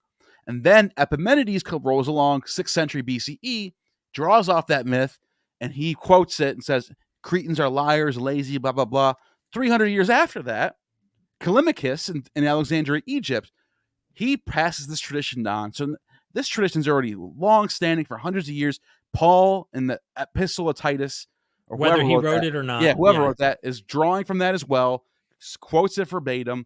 Cretans are liars and lazy. Blah, blah. So this tradition goes back to Greek mythology. So it ends up there, like, you know what I mean? And then that Epimenides quote, not only calls him a prophet too. He says, it's in Acts 17. Said this, right? Acts 17. We live, we meet, we move, we have our being. Whoever this author is in Acts 17 that claims Paul said, okay, give it to Paul then. Paul said, and he uses Epimenides, a Greek poet from the 6th century BCE, and he says, we move, we breathe. And that poem, by the way, if you go to the original poem, is about Zeus. Right. Zeus being living, not dead, but living. Because they had a tomb. They had a tomb to Zeus. So Paul's basically saying, if you don't believe in Jesus being the living one, it's almost the same thing. Mm-hmm. Just replacing Zeus with Jesus, kind of. That's it. It's again adapting, syncretizing, connecting and co-opting, but also showing, hey, this is the promised one. This is the real one. It depends on how far you want to take it. One might say Zeus is Yahweh, which we've seen Jews do in Yeah. synagogue inscriptions in the diaspora out there in the Josephus nations. mentions this when Josephus writes about this letter between the Spartans and the Lacedaemonians or whatever, Laos, whatever, and the chiefs of Israel, and they're saying, "Yeah, Zeus is Yahweh, basically. We're all sons of Abraham, so everything's all good. Let's team up and fight against these Macedonians who we both hate, or the Seleucids or whoever it was." Yeah, but anyways, yeah. So you have that I think somewhere else in Josephus he says it again. I think when he's talking about the letter, or when he's talking about when the Septuagint gets constructed, he's basically like Ptolemy the third or second was like, yeah, we got to write all the books of Zeus from the Jews, basically. Like it's all the same stuff. He says something like that, but I don't Right. quote me on that. Well, you and me went and saw the synagogue floors over there, and there's Greek and Hebrew in those synagogue floors with Gentile/Jewish ideas, names, the whole nine. Jamie Lindbrunner, thank you for the super chat. Really appreciate it. What did Bacchus and Jesus have in common? So The first thing that comes to mind, water into wine. I mean, if you're going to give... And I am the true vine, and my Father is the husbandman. That's from that Dionysus. imagery is from the Bacchae. Like you would hear that, but you would hear the husbandman being more Saturn, because Saturn is the one who reaps. But it's very actually in the Orphic hymns, he is called son of Saturn in one of the hymns. So really? It's weird. It's very weird how the Orphic hymns are. That all the traits of gods are mixed and matched, and then you end up hearing Bacchus is the son of Saturn in one of them, even though so it's kind of confusing. But I have a slide for that. Both were said to have had a human mother and divine father. So Semele being mortal. Both died surprising and violent deaths. Their followers were accused of eating raw flesh. That's a big one, by the way. Both, I think it's supposed to say both were corn spirits linked to the harvest. Mm-hmm. And their devotees gathered in localized private associations.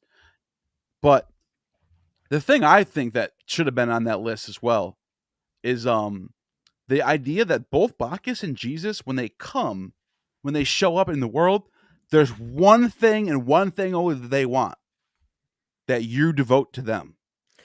Yeah, that's all he wants. He doesn't care what else you do. You devote. If you look at the narrative too, Neil, his family rejects him. In Mark, they don't accept him as son of God.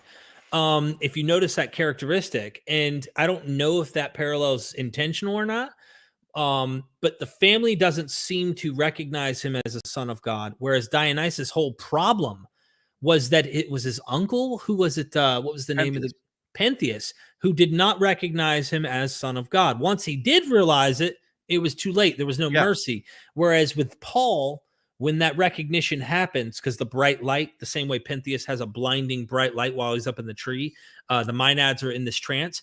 He gets a blinding bright light on the road to Damascus.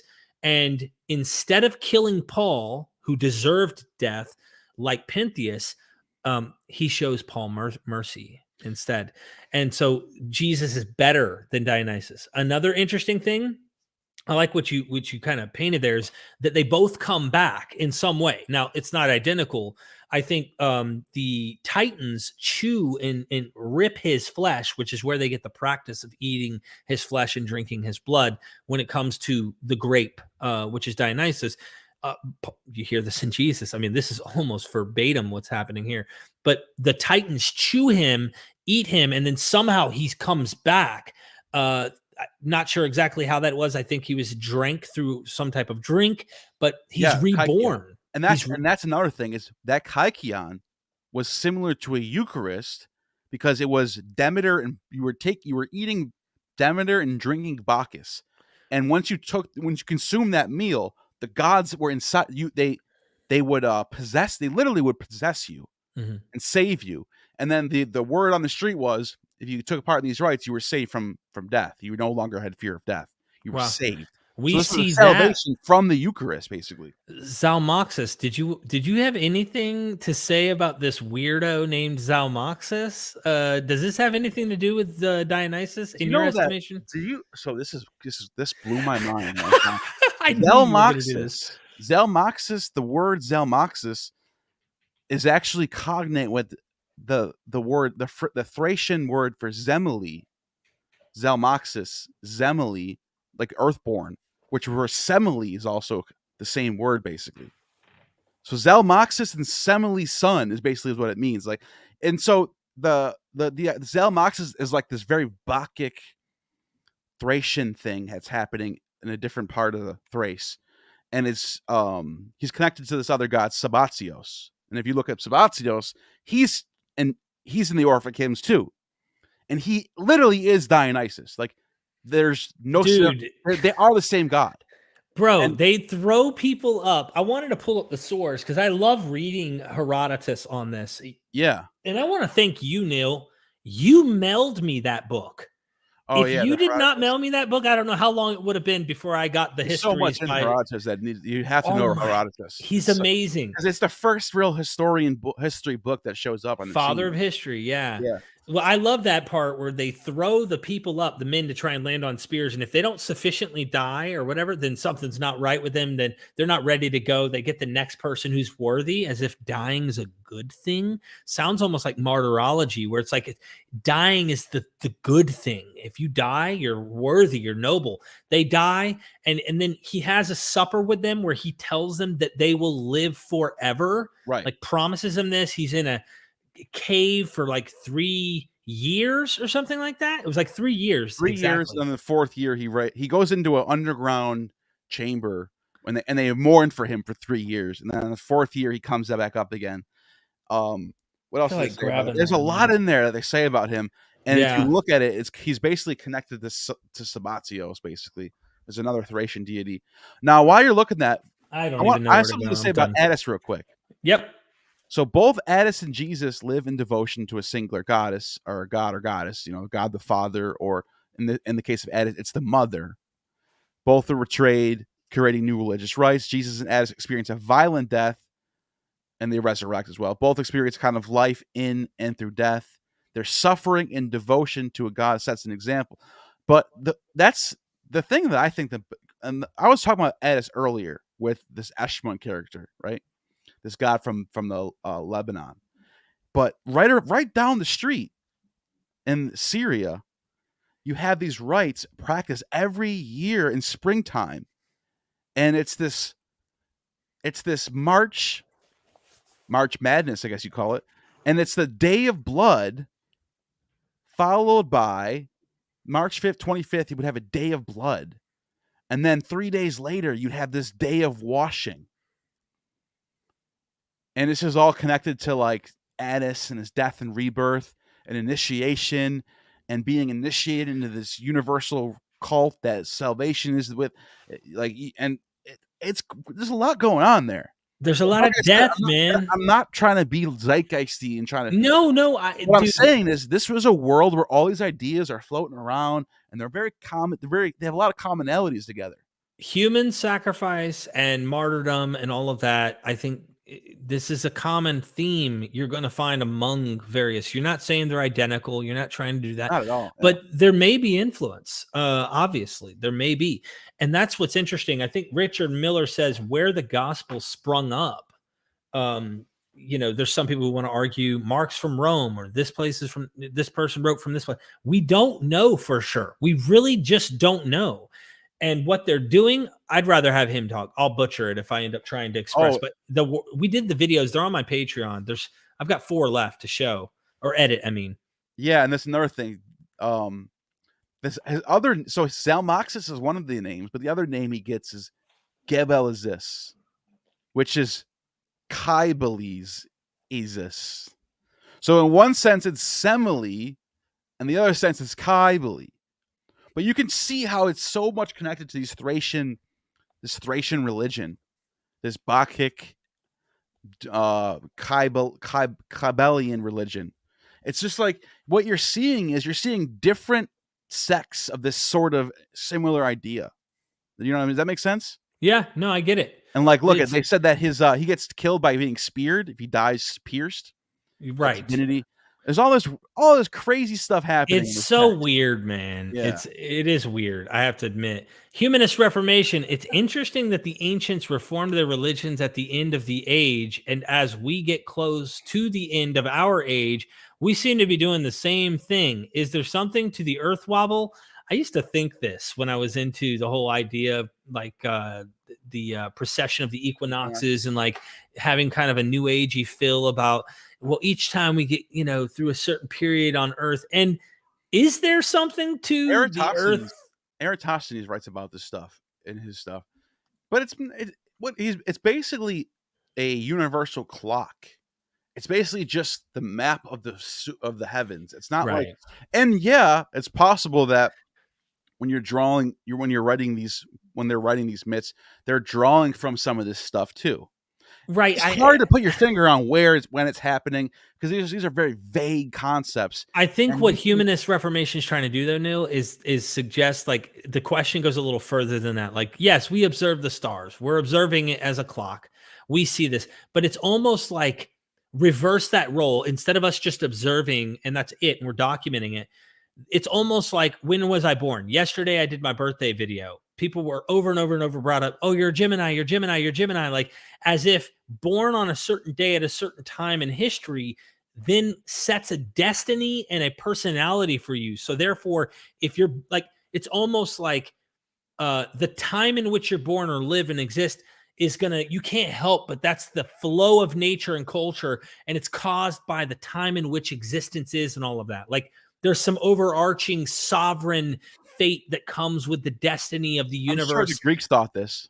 Oh yeah, without a doubt. The reason why you look no further than the Alexander romance. The birth of Alexander, the person who's when Olympia's giving birth, the guy's like, no, hold on, don't give birth yet, because if you give birth now, he's going to be a son of Scorpio. You don't want that. Right. Wait 5 more minutes. Oh wait, no, not yet. It's going to be Taurus. You don't want that either. Oh no, he can do it. I think it's like Capricorn. Yeah, Capricorn. That's a good one. He's going to be king now. So right. You see what I'm saying? 3rd century BCE. I'm not saying humanist is suggesting the whole zodiac necessarily here, but this ties into the age of reforming religions. But in the 3rd or 4th century, I don't think this is necessarily the case because Buddhism started getting reformed. I'm not a Buddhist scholar. I just have heard this by reading some Buddhist scholar that knows Buddhist religion was reformed 3rd, 4th century. So if we're going to say the end of the age was happening for them then, I mean, like, where do we draw the line I'll say this in favor of Christianity right now. Christianity comes off as a lot more mature because they're trying to appease the Stoics and Epicureans. They're trying to be like, yeah, we're not superstitious. We don't do sacrifices. We don't care about like doing like divining and all that. We just have faith and we just know that we're like, they don't have like, they seem to be a little more on the skeptic side versus like people worshiping like hundreds of years before that. I don't know, man. Not say they're atheists. It depends on the person, maybe, because dude, I'm reading Ignatius. His letter to the Romans is the nuttiest thing I have ever read from an early church Christian. He literally begs. I can pull this up if you want. He begs the church in Rome, do not try to save me. I cannot wait to get eaten by the animals. Well, because he believes. Right. He's nuts. That's the thing. He's not saying that we should have a sacrifice tonight because the sacrifice will lead he wants to be this. He wants to be it. My point is crazy, bro. He doesn't care about what's in the stars anymore or if we sacrifice or checking the entrails of a bird. They're not doing that anymore. I don't know how that's not superstitious, though. It's a different kind, though. Yeah, but you're comparing it to like today's standard of superstitious. Bro, you're going to go and put yourself on purpose in the belly of animals to have your bones crushed and sinews and your tissues ripped, and you hope to have the worst fate possible during that process because you'll have a greater reward in heaven. That's, while it may not do entrails, you yourself are begging for death. That's belief. I don't know. I mean, that's just simple martyrology. You believe it. He's just a nutcase, man. You know what I mean? Right. No, I agree with that. I'm not saying that's not the case. Ignatius, if you're ever interested and you want to be blown away, I did a video not too long ago on that, and I read from it, but you can go read Ignatius, Church Father, Saint Ignatius, Letter to the Romans. Go look that up. You want to be blown away and hear someone who sounds suicidal to the core? And that's actually what, let me just put it this way. It's not just Ignatius, man. No, it's a bunch of them. Paul says, I've been lashed, I've been whipped, this flesh, this corruptible flesh. Ignatius repeats this. Yeah. And he wants to go to his death. He wants to end this flesh. He can't wait for this to be over. Come on, man. It's crazy. That's what I was reading. That's why I couldn't understand. I was living in insanity in my Christian years. All right. Gadianton? Forgive me if I butcher your name. As wild as the Bible source material is, you note here, I must also add how wild it is that Joseph Smith wrote himself into Genesis JST translation. It doesn't shock me, and I'll give my personal opinion why, and you can tell me what you think. The reason I'm not shocked is because look at how Muslims say, look in the Bible, it predicts Muhammad, or like they find ways to like make it, but I haven't seen this, so I'm curious to know. Be cool to see the source. But yeah, they do this every time. Look at what Jesus does. I mean, they literally say look in the Hebrew Bible, every page you turn, you're going to find Jesus predicted.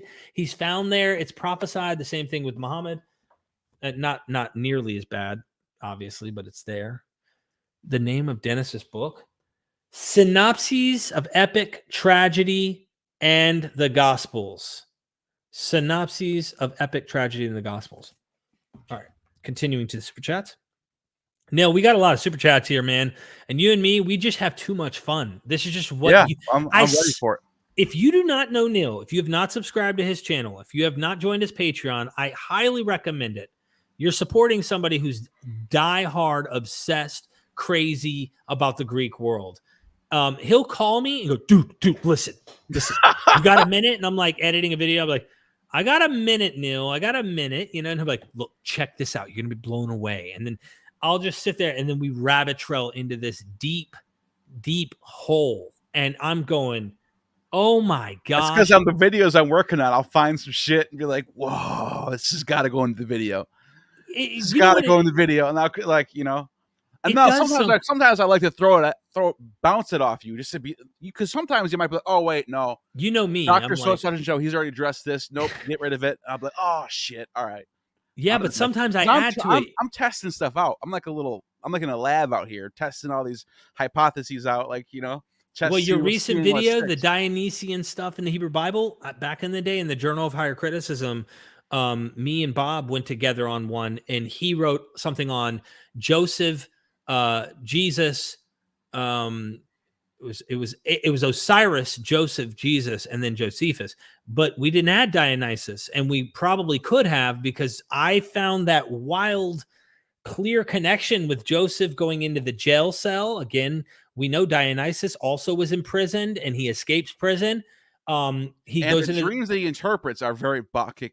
You've got grain and vine. And wine. Yeah. Yep. And 3 days for one, 3 days for the other one. One is condemned. The other one is brought back, seated in the house with Pharaoh. And as he's leaving, this is what really highlighted it for me, was Joseph tells the wine bearer that's going back into Pharaoh's home, remember me, don't forget me. And then I flip ahead to Jesus, and he's saying, while drinking the wine, the body and the blood, and then the bread, which is his body, and he's saying, do this in remembrance of me. And I went, ooh, what the heck? Well, Dionysus has the same supper. So we're over here nerding out all the time when we're not recording. Imagine what we're doing all the time. So smashing the patriarchy. I love the name. Thank you for the super chat. I adore both of you for doing your part to resurrect the goddess. My only question is, Hail Satan. What was Jesus doing with that young boy? And Hail Satan. Also, great show. I'll have to rewatch because I missed the first hour. That's a little Dr. Amon reference. That Right is a there. Dr. Amon super Love it. chat Love it. all day. He loves it when I'll joke around and be like, hell, His Satan. channel. His He's like, channel's blowing up, dude. He's about to hit that 1,000 range pretty quick. is he really? He's getting like 700-800 views every video. Dude, he's a trip, man. People like I Amon. have to tell People him, like like, Amon. we're 'Cause on he's- YouTube. We're on YouTube. Yeah. He's crazy. Fascinating guy. He really is. Yeah, I love him though. He's I a love really that guy. good Greek teacher too. Because I'm noticing I'm getting really good at. I'm like not really good. I shouldn't say that. I'm getting a lot better, and I'm noticing my improvement like very quickly. Like I'm gonna have to take him up on that sometime, man. When my time frees up, right now I'm actually hitting the gym lately. I think I told you that. I'm like 12 days in now, so he's a Greek wizard. He's a Greek wizard, that's for sure. I'm hustling. Pat Lowinger in the house. Love you, Pat. Thank you so much, man, for showing up here. Who's Derek's guest? Obadiah Pitchweed? It's because of your beard, man. It's your damn beard. Obadiah sounds like a Jebediah. Yeah, Jebediah, Obadiah. No, what are they? The Amish people. And we have a ton of them out here where I live. They're always up there at the one of the stores I like to get my t-shirts from, and they're at Walmart, and the women wearing the head coverings and stuff. So Obadiah, just remember your place when you're joining me on MythVision, okay? Dorcorn 9 again in the house. It is retro engineering. The theologian may indulge the pleasing task of describing religion as she descended from heaven. A mere melancholy duty is imposed on the historian, Edward Gibbon. Interesting. Nice. Describing religion as she descended from heaven, a more melancholy duty is imposed on the historian. I love it. Hit me over the head. I gotta look into that a little deeper. Thank you for that super chat, my friend. Edward Gibbon, though, is the great historian who wrote one of my favorites that I've read recently is The Fall of the Roman Empire. He's one of the first historians to go hard against the Christians and throw some blame on them for once. Yeah. For because this is 18th century, so you're not used to that yet. But he's one of the first people to come out and say, the Christians, you guys have a lot of shit on that. Needs to get we should get blamed. You should get blamed for it. Right. So, anyways, it's good. I've always thought about the way you just described that with the martyrdom stuff. Imagine you went back and you're a Christian in your house at night worshiping with your friends, and you're like, Wednesday, I'm going out to the marketplace for our Lord. I'm breaking the law. I'm going to tell them about our Lord and Savior at any cost. And the Roman government's like, not just Christians, any cult that is going out there in public like that, doing that, trying to go and proselyte to other people, and they would break down, the law on them. Hey, don't do this. But they're going to do it anyway. Who's ultimately at fault? Now, I'm not saying that the laws were good.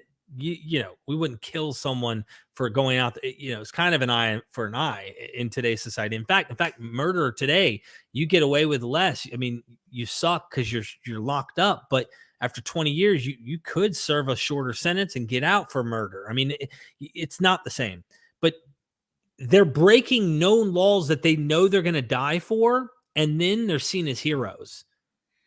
Kind of odd, bro. It's like today, if you went and did something that is going to get you in severe trouble, but you do it anyway, and your crowd, since they're the ones writing the history and the literature, are like, man, this guy was such a hero. You know what he did? He burned that person's house down, or something, like become the hero of that particular thing. But we blame the empire because they're killing them. And that's because they wrote the histories. Kind of odd. You're doing a criminal act. They didn't play around. They had a different law than we do today, but you're the one acting this way, and you're the hero, and Rome gets blamed for being the bad guy. Interesting. Yeah, right around the same time, you have Edward Gibbon and what's his name? Age of Reason. How old is Edward Gibbon? You're talking about talking on the same time period. So these are skeptics around the same period. 1700s. Wow. Yeah. Okay. I didn't know that. Yeah. Now I know. Doc Polaromanot, thank you for the super chat and being a member of MythVision. Have you explored similarities of John's prologue and the Chandogya Upanishad? The logos and the Hindu concept of Om align. Guru Shisha traditions also look like the inclusio Jesus commands in 143. I have never. I have that over here. I have that in English translation of that, the Upanishad.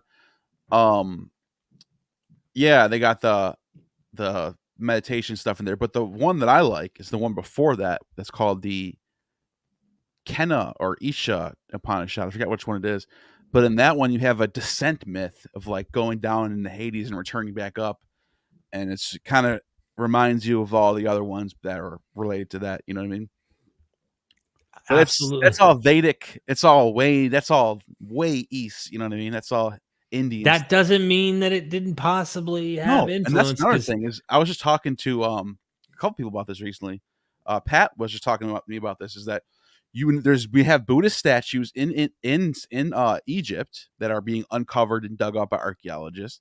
But not only that, we know that there was Greek kingdoms all the way on the Indus River, the Greco-Bactrians, and they have Dionysus gods that look like Shiva and Shiva gods that look like Dionysus. And then it even goes as far as in the 2nd century BCE, we have a king, a Mauryan king, Ashoka the Great, who writes these edicts and he erects these pillars all over the world. And if you read the pillars, it's basically like, oh, King Antiochus, when I send my people over to you in Syria or Turkey, make sure you give them doctors. It's like a universal healthcare decree. Right. Like you see this, and so the Greeks and the Hindus and the Egyptians, they're all part of a world that they're trading, and there's roads that like they all know about each other. I mean, this is why Manichaeism became a thing. You know, you got Jesus and Buddha in the same theology. Yeah, and there is this idea early too. That's an early tradition. It is early, and I'm very suspect on that connection necessarily being Buddha in Mark, because Buddha also had a hidden identity that people didn't know. But it makes me wonder: is Buddhism impacted by the Odyssey? Because this goes way back, and there's no telling how. I mean, let's be honest. Alexander the Great went all the way to India, okay, Right, with his conquests. So, and guess who was with him to speak to the Gymnosophists, the naked philosophers? He was with Pyrrho. Pyrrho is the founder of the school of skepticism. So Pyrrho comes back from this travel. He goes back to Greece, and then he goes to Alexandria, and he sets up a new school of philosophy called skepticism. So we get skepticism from all this crazy interchanging of ideas, and all of a sudden you get skepticism out of that. It's great, like out of all things. I mean, what would think about that, man? Before we move, isn't that mind blowing? Out of all things. Doc, and by the way, Pyrrho was a high priest of Jupiter before all this. I just want to make one point, Neil, do you think that you have turned into a skeptic because? Yes. I mean, there's probably many reasons. Oh, what was I going to say? Because the more you learn, the more you have to suspend judgment on all this stuff. That's exactly my point. The more you realize how many deities, how many claims, how many people, how many this, how many that, like you are forced to be honest. And what does that do? That honesty makes you realize, why do you think this one and all of them all are wrong? And these are, I mean, so many predate your guy, and you're going to act like, oh, but we got it right at this time in history and everyone else is wrong. Like this, to me, it seems like I'd have to be a liar. I'd have to be dishonest if I know what I know and then pretend, oh, well, this is the one. You know what I mean? So I have to be a skeptic. I can't help but be honest, which means I do have judgment. I mean, my judgment is that I don't think this is true. You know what I mean? Yeah. But look at this. Being the first Greek skeptic philosopher, founder of Pyrrhonism, which is this philosophical skepticism, right? You know, he was Ugly a mug. No. he was right. He was the high priest of Zeus at Olympia. So he didn't start off that way. He traveled with Alexander. He was a student of Aristotle. Aristotle sent him out with Alexander. See, Pyrrho, along with Anacharus, traveled with Alexander the Great on his Indian campaign, so that he went as far as the Gymnosophists in India, and he was talking to all these philosophers and all And the these Magi in Persia. everybody. He's writing all this, Mhm. and he ends up down in Alexander's newly built mint fresh city of Alexandria, and he starts this school of skepticism. And I think skepticism influences Judaism too. That's a whole nother topic. We can get in that another Really? time. Okay. I do, yeah. Interesting. And it may. Who knows? I'd love to dive into that. Drugs for robots. Thank you for the super chat. Question on heroic, noble Greek plus Roman characters. Is the character Christ Jesus the archetype avatar of virtue who saves the world by fame of his story and unjust death, spreading, teaching virtue, justice to generations and mankind? I personally think yes. Now, let me add this. Remember how earlier you said there could be a kernel of what happens and then the narrative takes off? I tend to think there was a Jewish guy named Jesus who actually got killed and was crucified. This legend, the myth, the archetype, the tropes, the trophy systems, I like That's to what they're call it. trying to write in the story. Right. Yes, is what they're trying to write in the story. I honestly, other than him being killed and a guy being killed, I have to remain agnostic. Even then, I mean, technically, if you pin me down, I don't know, but the evidence leans in that direction that there was a guy who was crucified. As far as what he said, his teachings, what actually happened, etc., I don't know. I can't put too much confidence on, but I definitely have high trust in the fact that they had narrated him. They made him into a story, unjustly dying, just like Socrates dies unjustly, but just like Socrates also in Luke, he faces his death with no fear. I mean, they did so much. They transformed like him. Socrates is in Athens, and you know who charges? Does anyone ever ask who charged Socrates and condemned him to death? Who's doing this? He's the man. He's Socrates. Right. It's the Eleusinian Hierophants, the high priest. And they charge him with, atheism and corrupting the youth. I mean, look at Jesus. Jesus is charged by the Sadducees and for corrupting the youth and changing. It's sort of He's changing things and claiming to be an authority. There's a lot of parallels between. They're trying to make him as a new Socrates for sure. There's a lot going on, but I do think that the heroic, noble Greek idea plays a significant role in what they're doing with Jesus, without a doubt, for me. And he comes to save the world by fame of his story. Yeah. I don't think that his death in Mark or Luke, I'm convinced by what Rick Miller wrote. He wrote a wonderful article on this, that it's not like a atonement death for their sins kind of thing that you see in John or Matthew. Matthew kind of paints it in a kind of a Jewish way where you think of like the death of an animal sacrifice from the Hebrew scriptures. Mark and Luke don't carry that kind of idea. It's more martyrological. So it's a martyr rather than an atonement. And of course, the later Christians, of course, just start making an atonement, but they also... I think there might be some Orphic stuff going on. Because Orpheus, if you read his story, it's in two different sources. One of them is Ovid's Metamorphosis, and what's the other one? That's the Latin one, but this is also ancient Greek stuff too. But the Ovid even relates how the night before Orpheus gets ripped apart by the Maenads that were sent by Dionysus, that he was performing this Thracian rites. And this, I don't even want to say it. Like, it's a disgusting rite of doing say something. Just don't say it like Dr. Amon. Doing something with a little boy. I'm not kidding. It's in the text. Right. So you're wondering why is the author telling this is what happens the night before he dies? And Jesus is found with a little boy the night and then before. Both Orpheus and Jesus, after this happens, when they're being killed, they're singing hymns as they're dying. Right.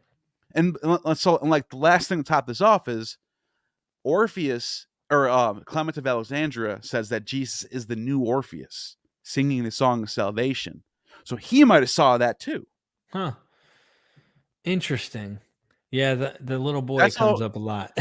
That's all. That's all. I'm just throwing. I'm just The throwing it out. secret gospel of Mark, I'm right? just throwing hypotheses out there and see who See what. Yeah, See what but you do have this notion. Morton Smith wrote about the secret gospel of Mark that right. James Tabor says, listen, James Tabor swears it's legit. He says, listen, man, he said, whether or not the secret gospel of Mark itself is something that should go back and taken serious and be early dated to the time around which these other gospels are written, that's a different question than saying Morton Smith fabricated and forged, like created the whole thing.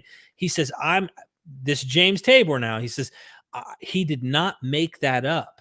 So he swears, and he said he'll do an episode with me sometime to actually describe and go into this in depth. Maybe we should collab on that with him and dive in, because you're into this as much as I am. And I look at all the people who think this is something Morton Smith like illegally did, and I'm trying to look at their reasons why they think that, and it just seems like, and I could be wrong here, but it feels like from an outsider, it feels like this is like Christians mad at him for all his work. Feels like the seminary types that just don't like Morton Smith, and he's doing all this amazing work. He's doing Greek magical papyri translations. Like nobody was doing what Morton Smith was doing. Right. Period. He was the GOAT of his time. He was the greatest. I know that he did get upset. From what I recall, Dennis McDonald was telling me that Dennis brought up his position on the young boy, the naked young man using Greek imitation, and Morton got up and yelled at him. Wow. Was mad, didn't like it. I'll let Dennis tell the story. I didn't know about that. But yes, there's a lot. He's an intense guy. But and then his book, Jesus the Magician, and I thought that I just recently read that. It's so good. Yeah. And the criticism for that is like, oh, we shouldn't be calling people magician because it's right. What? Who cares? Yeah. what a dumb thing to say about an amazing. I don't know. I feel like there's a lot of weird biases against Morton Smith. Maybe they know more than I do. They're experts. I'm not. So I'm just. This is what it feels like. I don't know. I hear both sides. Both sides come to different conclusions. Sometimes they'll throw up the idea that he was into not boys, but he was same sex. He was. And what would that have to do with anything anyway? Well, they would say that they would use that painted the image. Yeah. So the image of the secret gospel of Mark has Jesus messing with this young boy, right? Like it clearly spells out, I guess, that he has had this rights with this young boy and is possibly doing stuff. Though, if you're someone like Morton Smith who knows all the Greek world is like, you know about all the Purelites texts, you know about all the pederasty, you know about all the Orphic stuff, and then you see this, and this is somebody who knows what they're doing. Like, and it sounds crazy, but like I'm telling you, when you talk to classicists about this stuff, they're like, you're not telling me. Only the Bible scholars that don't get this, but the I'm with you. The philologists, they all know about this shit. So this is what I would personally, if I were going along with the secret gospel of Mark and going into this whole pederasty, the whole nine, for me, I would say you're dealing with a Gentile audience, obviously, because it seems there's a lot of ascetic stuff going on. They're trying to like divorce you from doing sex. In fact, it comes bad. It's almost nasty to do that. In some versions of Christianity, in other versions, it seems like there seems to be a heightened sense of the sexual side of things. Yeah, there's like in John, he's got a beloved disciple. I know it's two different gospels. Yeah, it depends on how you interpret that. But if you interpret it the way you're describing it to a Greek audience, right? Like here's this guy, just like any other tutor would have a child or young man under his wing. He was a lover. This is all over the Greek world, all the philosophers.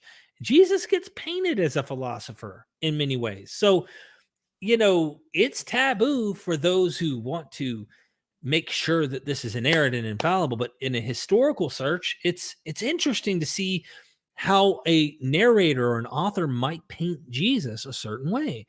And if the secret gospel Mark, let's just say it is later, let's just grant it a couple centuries, right?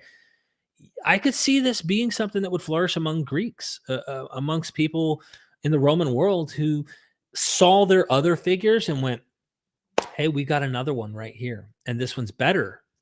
He does the same things we see the other tutors do, but our guy, he also does it, but we love him and he's better, and his name's Jesus. You know what I mean? Like it's I think the wars that happen in ideological battles over Christianity over the next 3, 4, 5 centuries are what kind of cut out all those different models of Jesus.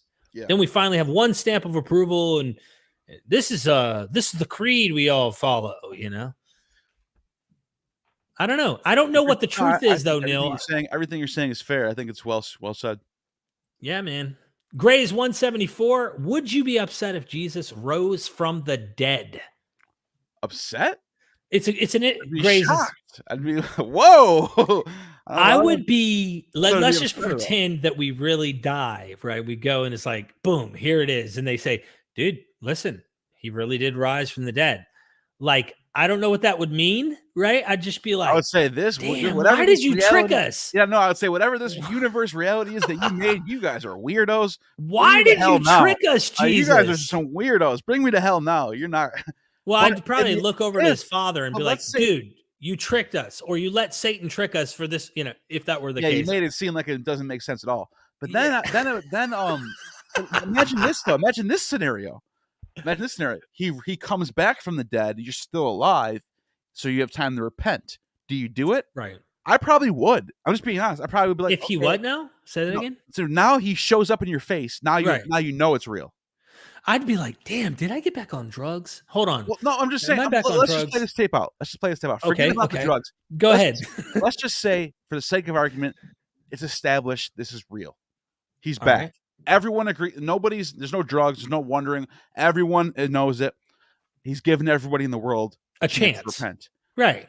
I probably would do it, and I probably would say, oh, geez, this is going to be eternity doing all this. I wouldn't probably look. I don't care what any atheist says. I don't care. A lot of atheists will say, I wouldn't do it. I know, but I don't care what any atheist says. If that were the case, maybe there's a plan I don't know, that I don't understand, that this whole blip of reality that might be a dream for all we know. I would do it at that point. And I'd be like, but I would like to know. I would have questions I'd love to have answers to. And maybe, what if that is the case? So what? What if he goes, oh, and by the way, what the Christians have been saying about me all along, other than the part that I rose from the dead, they're full of shit. And let me tell you why. You know, like, who knows? What I'm saying is, like, once you're faced with eternal life or death, I think most people we're just wired to go for survival. I can sit there and I can sit there. Let me paint a different picture for you, Neil. I can't stand this religion. I think it's weird, but I don't like it. But now I know it's real. So I'm going to say, well, I guess I got to do it. Like, okay, let me paint a better picture that's not as, like, obviously eternal. Okay. Yeah. Imagine I approach you. I'm Taliban. I have a sword to your throat. And I tell you, you need to convert to Islam, or I'm going to cut your head off today. Okay, you need to convert, or you're dead today. What are you doing? All right, I convert. Me too.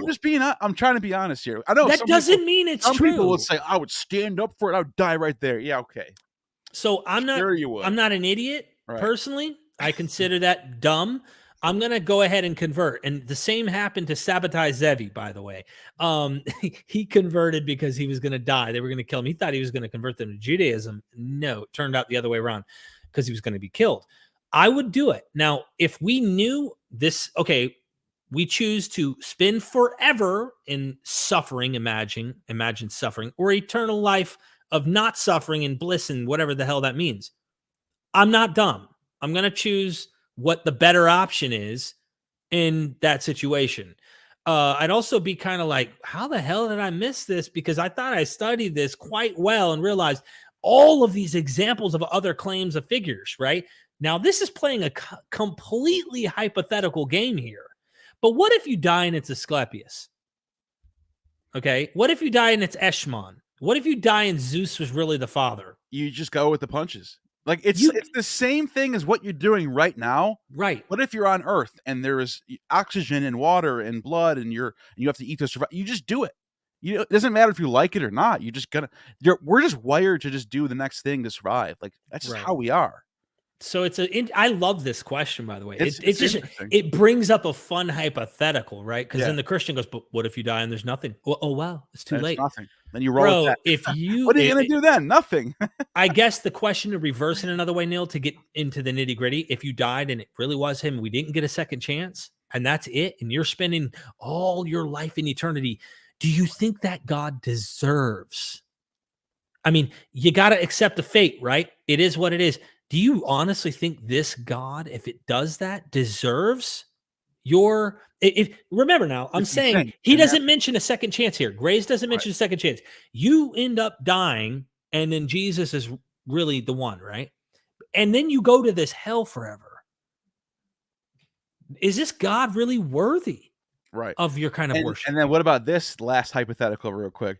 What if you had a choice to side with Satan or Jesus, not knowing that there's gonna be, you don't like you yeah, the Bible says one's gonna win, but what if you really just, what if there's really a battle and you really don't know?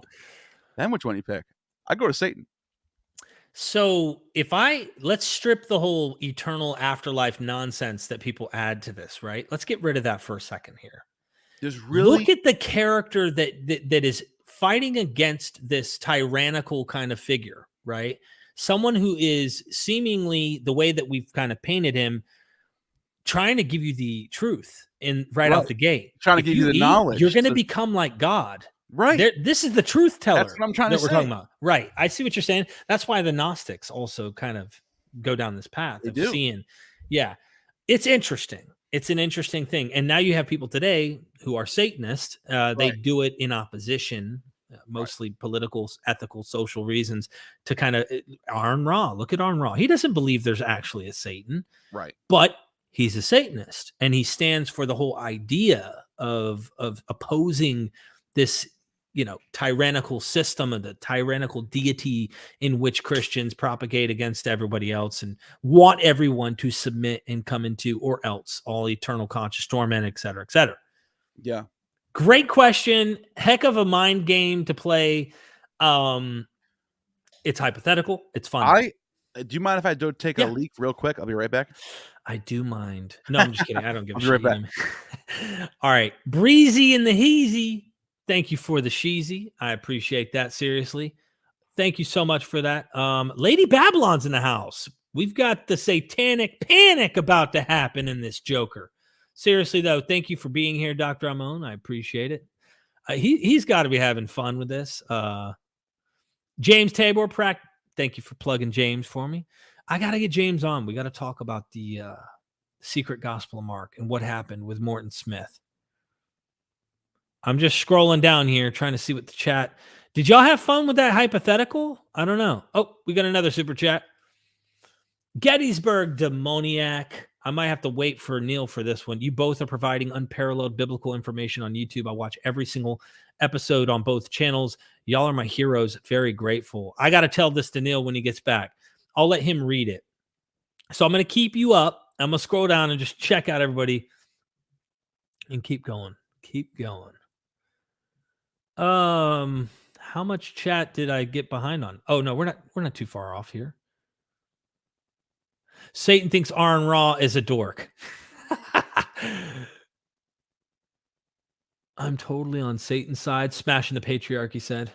Backyard Professor says, love you guys. I got to run for now. Great show. Catch up soon. Love you, man. We call him Bip. All right. Read that super chat, Neil. You're back. You are both providing unparalleled biblical information on YouTube, and I watch every single episode on both channels. Thank you for that. You are my hero, Gettysburg demoniac. Absolutely. It means a lot to see the community and people who are enjoying learning this stuff with us. It just seems, I want to piggyback off of that last super chat into this one. Okay. As we have people who are listening to what we're saying and they're going, damn, it's shocking. It's fun. It's interesting. Very man-made to me. It's very interesting how humans have developed these ideas and have spun them in different ways, the way we describe things, the way they perceive the world through experience.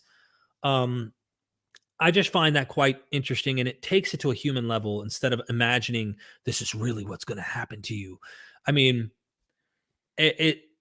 that's all fear that people are trying to put into you. And I don't think anyone should live in fear. If you have that kind of fear about your belief system, you should reevaluate what you believe personally. I like the pragmatic or practical things. I like the idea of playing around with Dionysus, for example, Bacchus. The idea of getting drunk and enjoying that euphoria that comes over you. There's a real experience you get from the substance, and yet you could play around in the mythic mode of describing this mythic story and how it might apply to your life. We do this today with superheroes from comic books, Marvel versus whatever DC universe and stuff, and we might apply that in our own life from whatever way. That's cool. If Jesus was just another one of those kind of mythic applicable things in which we would just apply in some way, hey, I'm going to give to the poor today. And that's that I'm consumed with that Bacchic inspiration. You can almost say that like writers of TV shows and movies and films and songs and paintings, they're inspiring. They're being inspired by the world around them to do these beautiful works of art that help people. People listen to music, they feel better. But watch a good movie, it cheers them up. That type of inspiration is what that's that feeling that the ancients were getting at through religion. Right. But now you see this in all different outlets with art and music and film. It's the same thing. There really is no difference. That's why I say, like, we like a narrative. We tell ourselves a narrative. We have stories. We like myth. We like fiction. I put myth and these religions in the same category as fiction. I go and watch, I mentioned this the other day. It's the last video I watched, which is why I'm mentioning it with my sons. I watched that new Guardians of the Galaxy movie.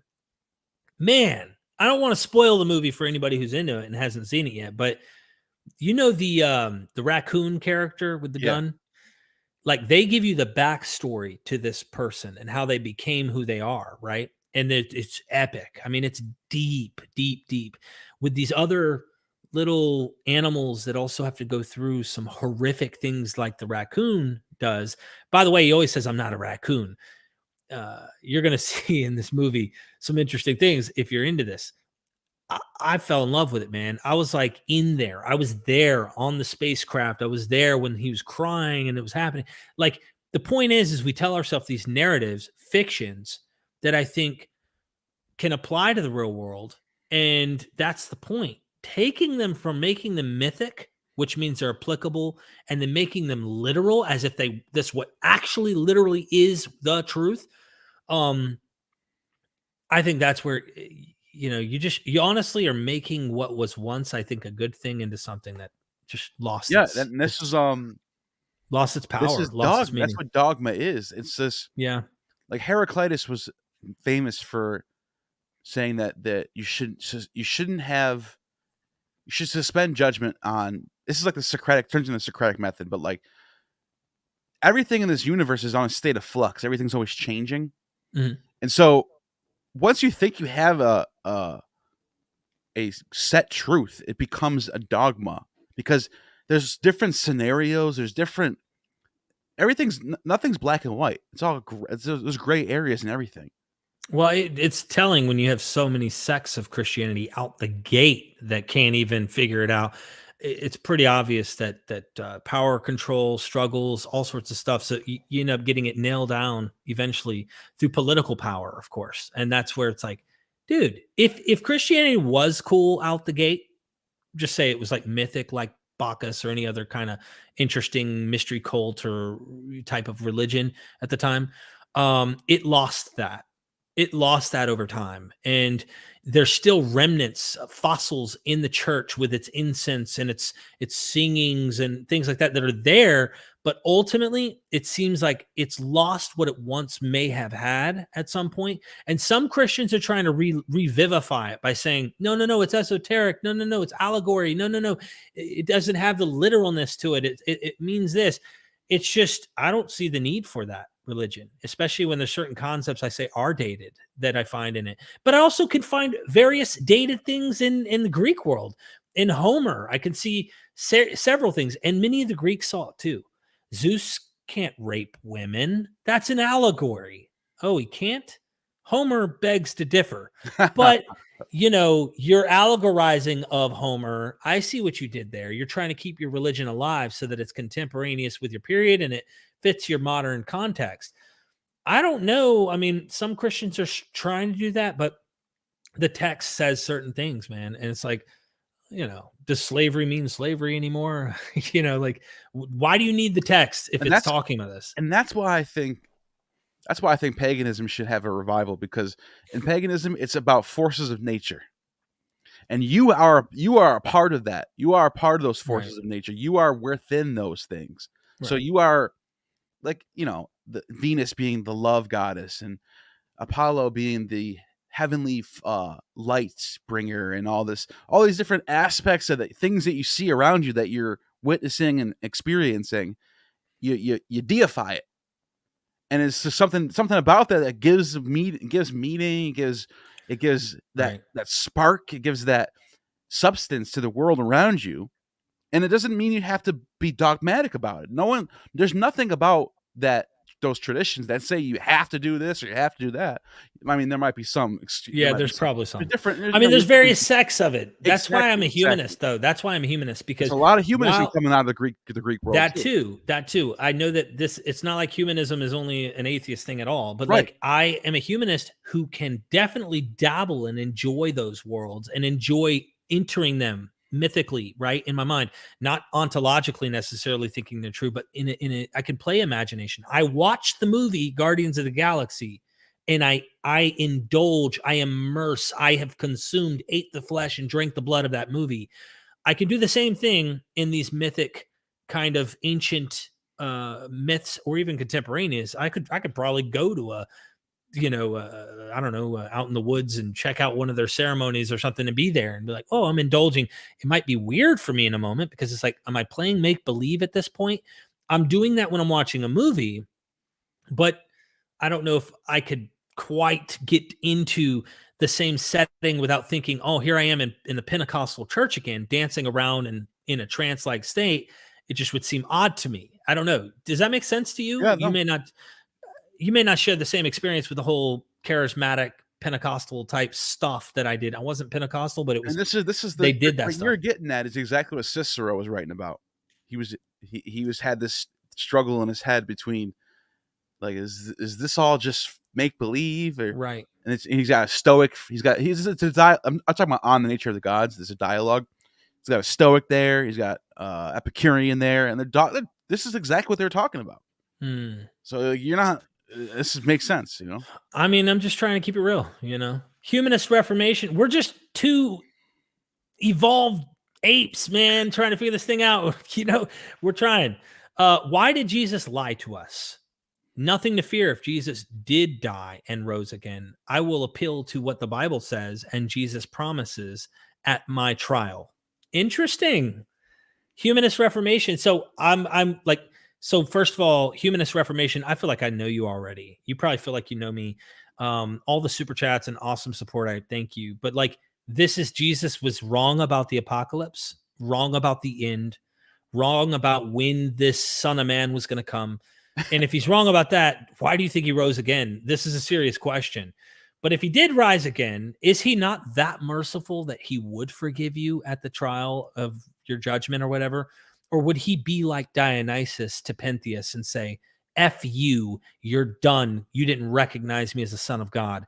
If he's as merciful to Paul after Paul's murdering Christians, I've never murdered anybody, according to Acts, of course. You're going to tell me he's going to cast me away for all eternity? Get out of my face. I mean, let's use the Bible, right? Great super chat. Good question, yeah. Christy in the house. Why did Jesus call Paul Saul? I think Saul was a system of beliefs. He arose from the ground, and his name was converted to Paul by Luke.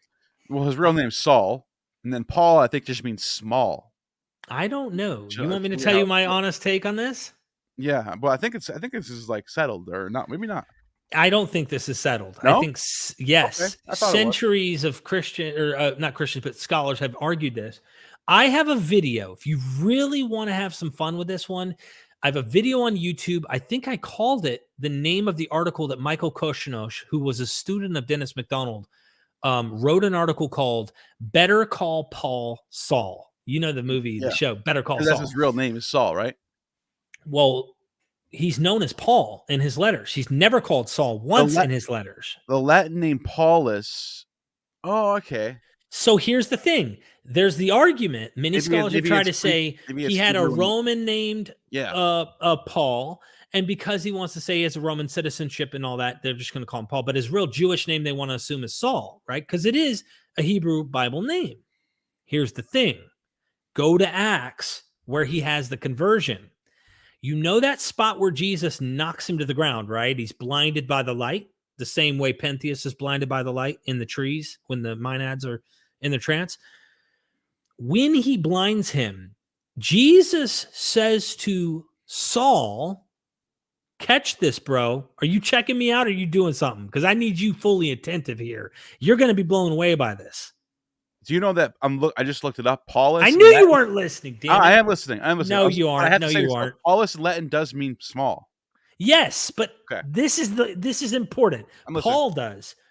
And of course he wants to humble himself, right? But who knows what his Paul may be his actual name. Saul is his name in Acts when he gets knocked to the ground. When he gets knocked to the ground and blinded, Jesus says to Saul, Saul, Saul, twice, why are you persecuting me? David says to King Saul, so I'm glad you're catching it. Right, it's literally an imitation. He's mimicking the exact phrase. Otherwise, you might think he didn't even exist and it's just made up. Well, no, but here, follow me for a second. Okay. The odds of there being two Sauls in history that both chase the Davidic anointed one, right, in the same way, the chance that happens twice. Saul's trying to kill David, but if his name is Paul, right, and then someone later on thinks, "Oh, this guy's a lot like the guy who chased around David. Let's call him Saul." All I think is they saw that he was persecuting Christians in his own letters, and they made it into a narrative imitating that narrative in 1 Samuel, I think it is, where King David screams from the hill to Saul after he cuts his clothing and he could have killed him. He could have killed him. Jesus could have killed Saul here. Paul. He says the exact same phrase that's in the Greek there, but David says, Saul, Saul, why do you pursue me? Pursue. It's not persecute, it's pursue. And so here is Saul persecuting Saul, why do you persecute me? Then he changes his name from Saul to Paul. That's when the pivot of his name changes to Paul in Acts. And this is a deep, deep video. If you want to have your mind blown, go check that out. Michael Koshinovich. No, what you just said made so much sense because check this out. People might be like, what are they talking about? Let me just show what we're talking about. This is huge, dude. So this is from 1 Samuel 24:9. And he says, and David got up and went out and called out to Saul, my Lord. David faced down in reverence and said, why do you listen to the words David intends to harm you? Is this the same one? Do you remember what verse that was or no? Nope. I don't. Shit. Hold on. Go down. Scroll down. David, nope. Scroll down. See if it's my Lord, my King. I don't think this is it. But I could try to find it though. Why do you persecute me? Pursue me? Pursue, yeah. Saul pursues David. Saul was told that David had gone, God has delivered it in my hands, and Saul has ended up. Bring the ephod, David said. 1 Samuel, yeah. Saul was told that David had gone to Keilah, and he said, God has delivered him into his hands, for David had imprisoned himself. David learned that Saul was plotting against him. He said to Abithar, the priest, bring the ephod. David said, Lord God of Israel. Which verse is it? I'm trying to scroll down right now. I'm scrolling down to see. While David was at Horesh in the desert at Ziph, he learned that Saul had come out to take his life. And Saul's son Jonathan went to David at Horesh and helped him find strength in God. Don't be afraid, he said. My father Saul will not lay a hand on you. You will be king over Israel. Scrolling down. Saul was going along one side of the mountain, and David and his men were on the other side, hurrying to get away from Saul as Saul and his forces were closing in on David. Okay, scrolling down. After Ein-Gedi, we were at Ein-Gedi, according to what they think is Ein-Gedi, when we were in Israel. David spares Saul's life. After Saul returned from pursuing the Philistines, he was told David is in the desert of Ein-Gedi. So Saul took 3,000 able young men from Israel. Okay, then the men said, this is the day the Lord spoke of when he said to you, I will give your enemy into your hands and for you to deal with as you wish. Then David crept up unnoticed and cut off a corner of Saul's robe. Afterward, David was conscience stricken for having cut off a corner of his robe. He said to his men, the Lord forbid that I should do such a thing to my master, the Lord anointed, or lay my hand on Messiah. him. Isn't that crazy?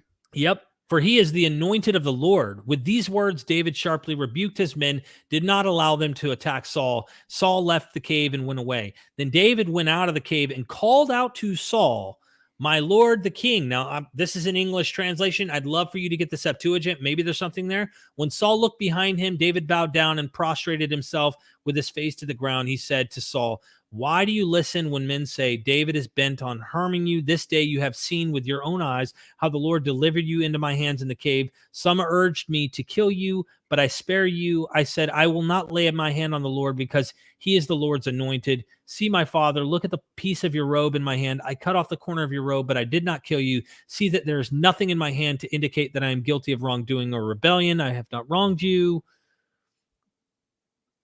I really want to pull up that episode again. Yeah, because I remember seeing that somewhere. Someone showed that to me and said, look, it's against whom, verse 14, against whom has the king of Israel come out? Who are you pursuing? A dead dog, a flea? So may the Lord be our judge and decide between us. May you consider. Anyway, the way that it was painted, and you got to go check it out. Here's Saul. But let me say this.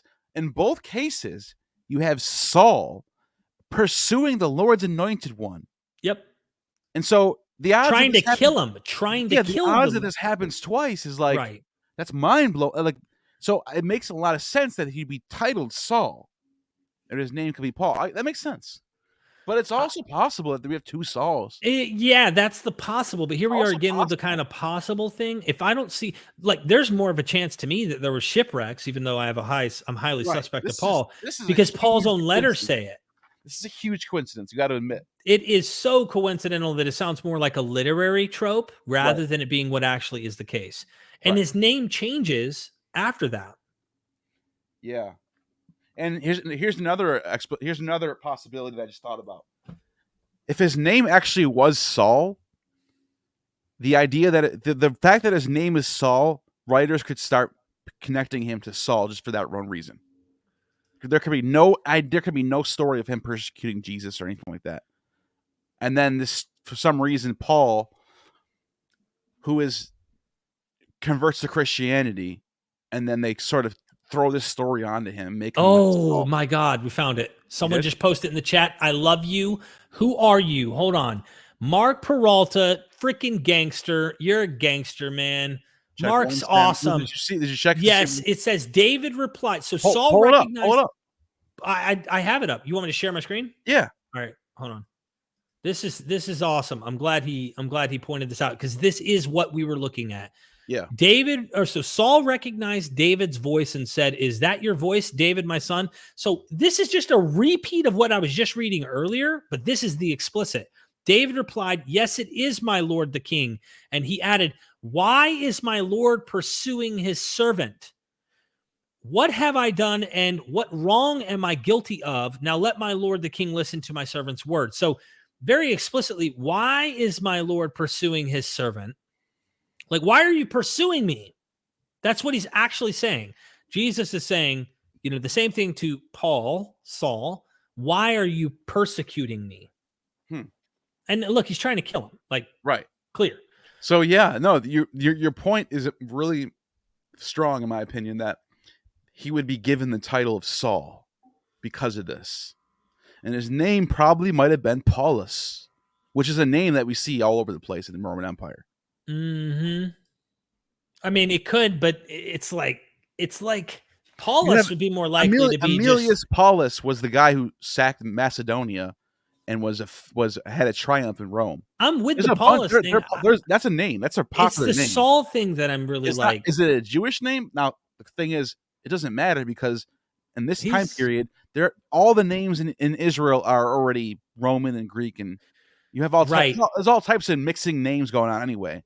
Exactly. And that's the problem when we're looking at these synagogue inscriptions. Sometimes you're like, hold on, this name is highly Gentile, right? It's not Jewish. Yeah. Aristobulus, Philo. There's Gentiles who take Jewish names. There's Aristobulus is a straight up Greek name. So is Philo.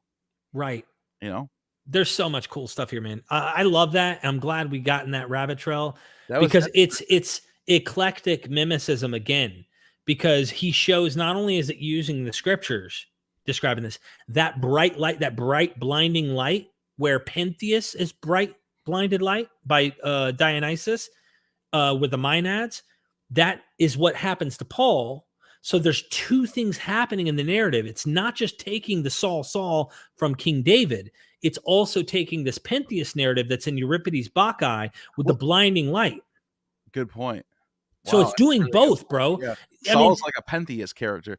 But you know what? 100%. Well, no. He is in that scene, but overall, he's Dionysus. And this happens with Jacob and Esau too. You get a similar dichotomy there with the one brother's chasing over the other brother, and Jacob forgives him, and Esau that was in your recent video, wasn't it? Yeah, Esau was like, "Okay, I'm sorry." He feels bad. So you see this. You see this happening where the chosen the chosen character, whoever it is, whether it's Jacob, Jesus, or David, they always forgive the people that chase after them. Notice that? Mm-hmm. That's interesting. It's a merciful act. Yeah. Dual Car9 says, yes, courage is the first of human virtues because it makes all others possible. Aristotle. Good.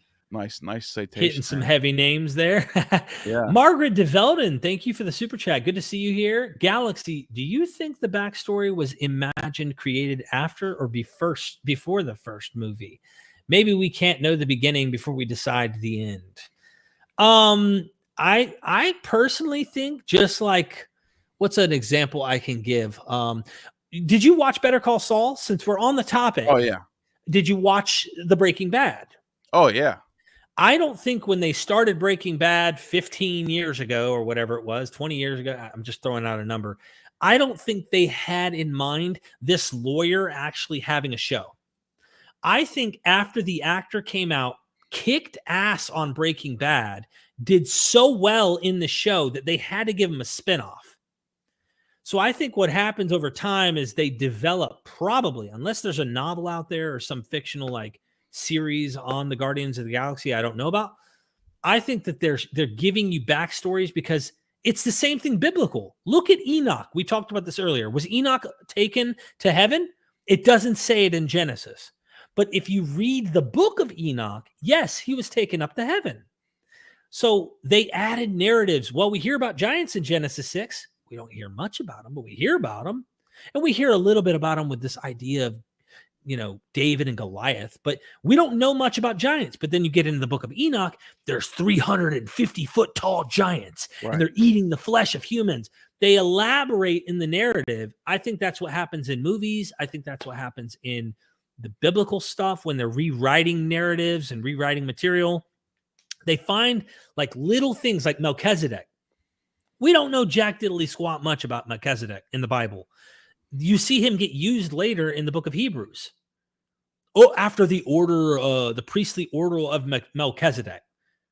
Well, you can get away with that because we don't have any other information about this mysterious character, Enoch, Melchizedek, you name it. You can pull up characters and you can find ways to create little spin-off stories about them. And it created curiosity too. How mysterious is it that Enoch walked with the Lord for 365 years and then was not? I don't know anything. There's got to be more to it.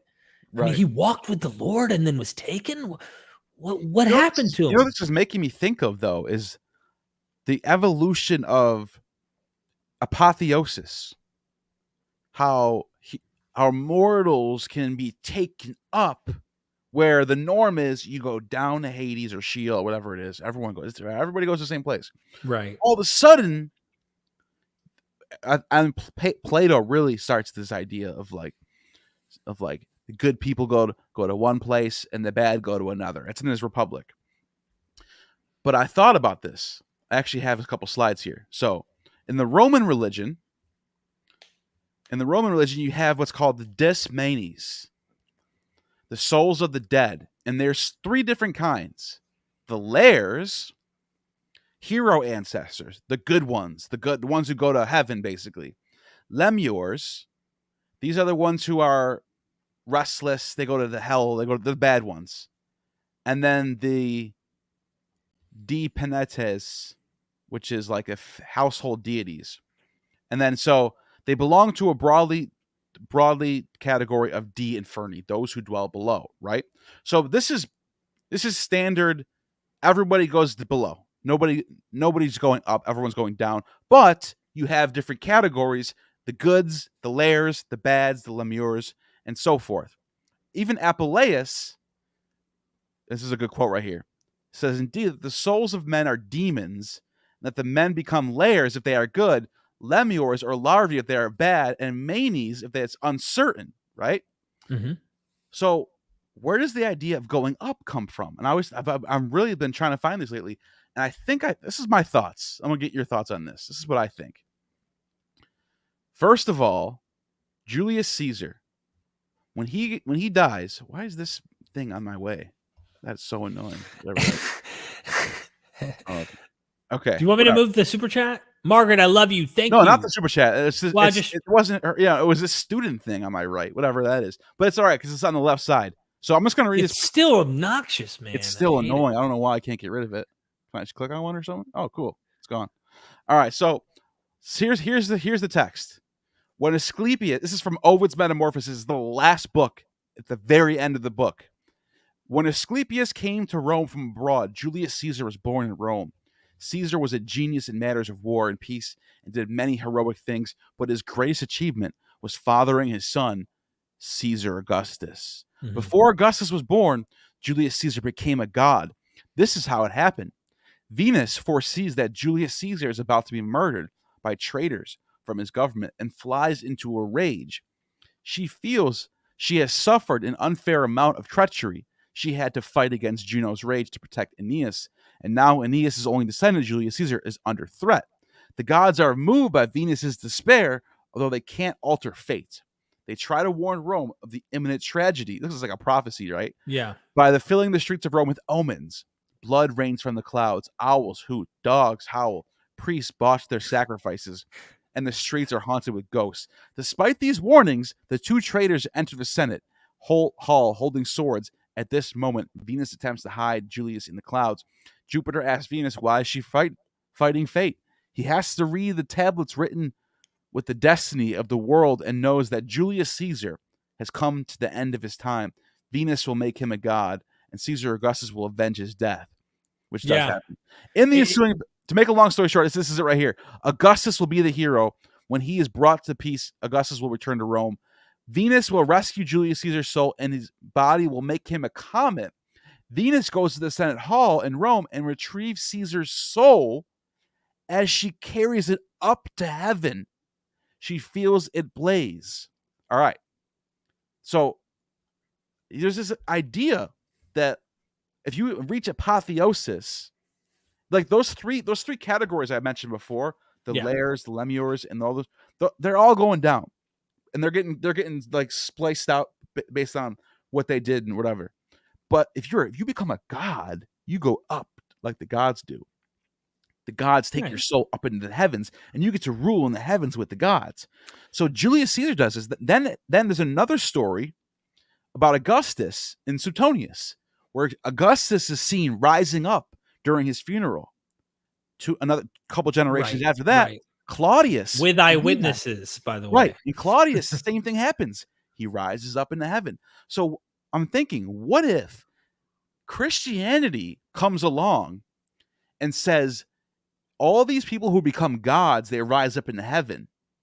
But you don't need to become a god. You just need Jesus, and he'll bring you up into heaven. Imagine that. Imagine how alluring that would be. You can be, I could be like Caesar just by believing. What? Yeah, it's like a shortcut, like same way that It's saying to apotheosis. non-Jews, you could be part of our movement and be on the same level as Jews without having to circumcise. And You that's why don't you have see to. with these early Gnostics, the idea of attaining gnosis was literally almost like becoming a god and having your own apotheosis. And you see this like that one Epiphanius, the first Christian that got, or the first documented Christian that got deified on the island of Catalonia, 117 AD in Common Era, early Mhm. on. This is a Christian being worshipped like a god. So like, what if I'm wondering if Christianity is coming along and saying, yeah, oh yeah, these Caesars, they can go up, but so can we, because we're saved by Jesus Christ, and he brings us up, just like Venus brought you up. I will say I don't know where the idea going up comes from, like where it starts or anything, but I do know I thought about Matthew Munger. You and me both interviewed him on his stuff on Jubilees. Jubilees talks about these heavenly tablets of destiny that are like up there that you can't change. And the laws of Moses were written on tablets of stone by angels, not by these heavenly tablets that are like destined or something. So I when you were reading that about Julius Caesar, I was thinking about that. I was like, what?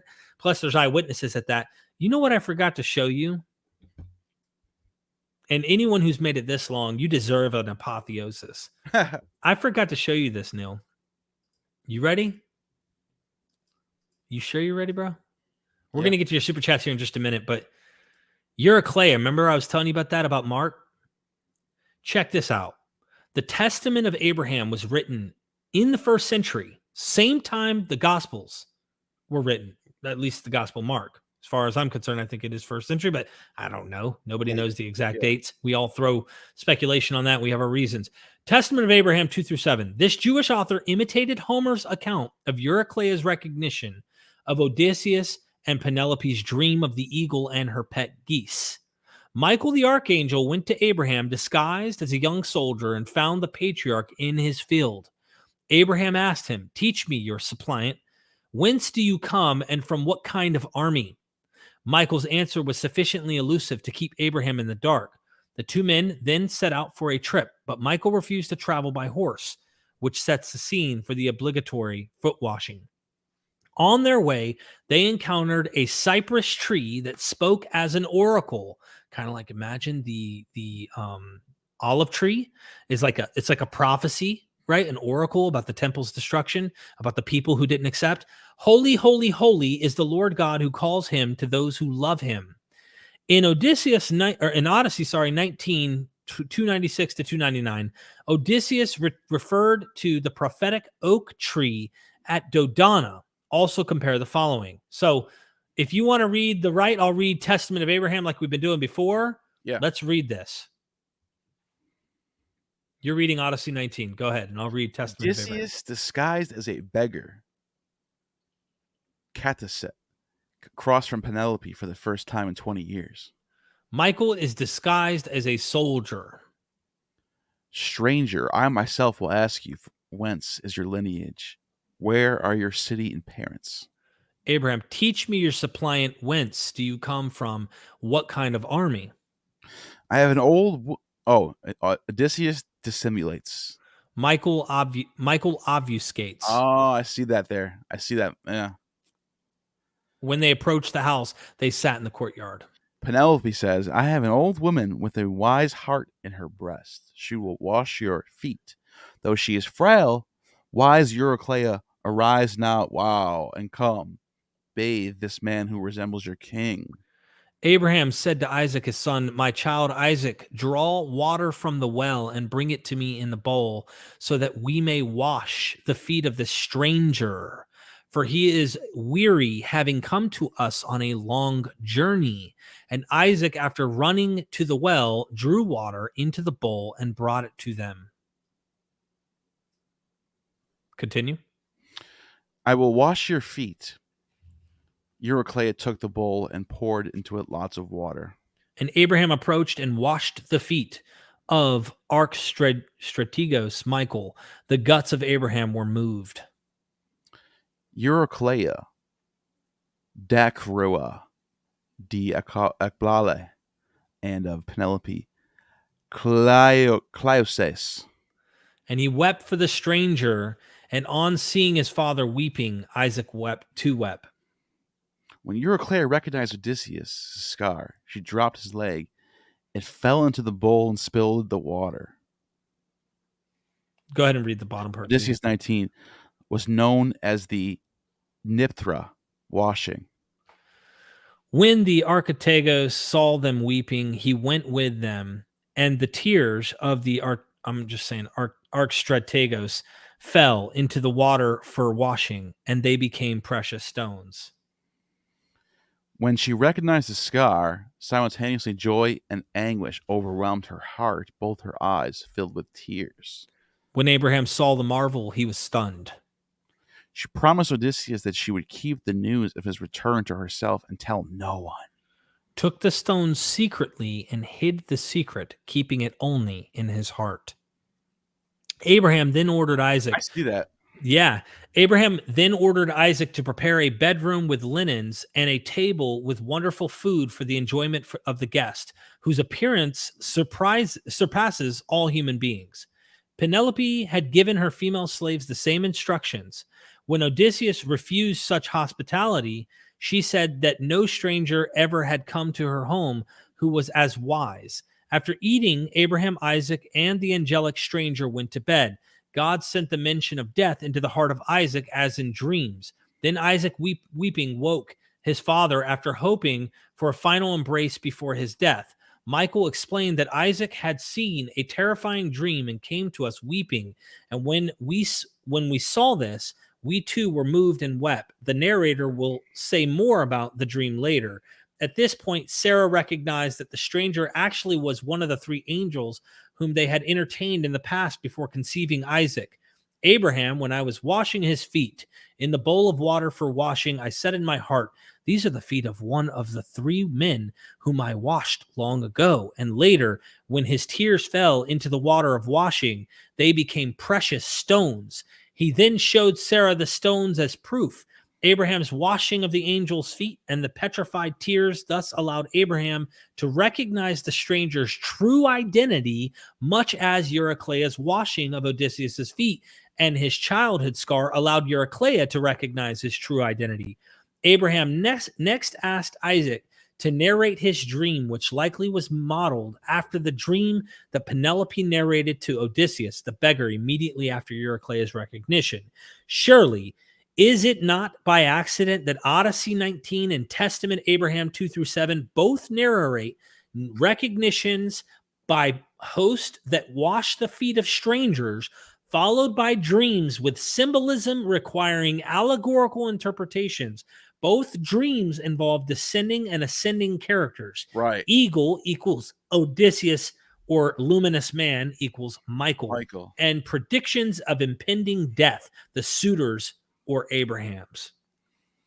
So there you go. There's another. This is around the same time. This might be in like sort of maybe possibly the same, I don't know, practice being done. Like maybe it's from the same school. Maybe Dennis is going to explain, but yeah, like I don't know if it's the same school. It's almost like unanimous. That was what you were taught at school, right, anywhere in the Roman Empire. If you were going to learn Greek, you had to learn this. And I imagine the school teachers at the time were probably saying, think about this. Think about your people. Like a good teacher would say, think about the world. Everyone loved when they found out about Odysseus, when he approached home, and nobody knew who he was. If you're going to write about a figure, don't you want your figure to also reflect that? That's the kind of writing style you want. You want to imitate. Here are some examples, and they might give Greek examples in Greek literature on how they imitated Homer in their Greek material throughout time. They might bring up Virgil. They might bring up, I'm just saying, they might bring up examples of how they imitated. And then they said, now student, now pupil, you imitate, you learn, you do it, practice, figure it out. Now, they're out here, professional authors writing materials like Robin Walsh says, and here they are taking a Jesus character, imitating Odysseus to draw him in such a manner. And not just that, these are Greek writings, right? The Testament of Abraham is Jewish to the core, and it's Hellenized to the core, imitating Greek material. But it is a Greek writing, by the way. I just remembered something big. This is I don't even know how I forgot to bring this up earlier. Revelation, and if you know when I started learning the Greek and I looked back at it, I was like, oh my God! And look at this. So in chapter 20:13, the randomest thing happens. The sea gave up its dead, and then death and Hades gave up their dead. And each one was judged according to their deeds. Then death and Hades were thrown into the lake of fire. Wait a minute.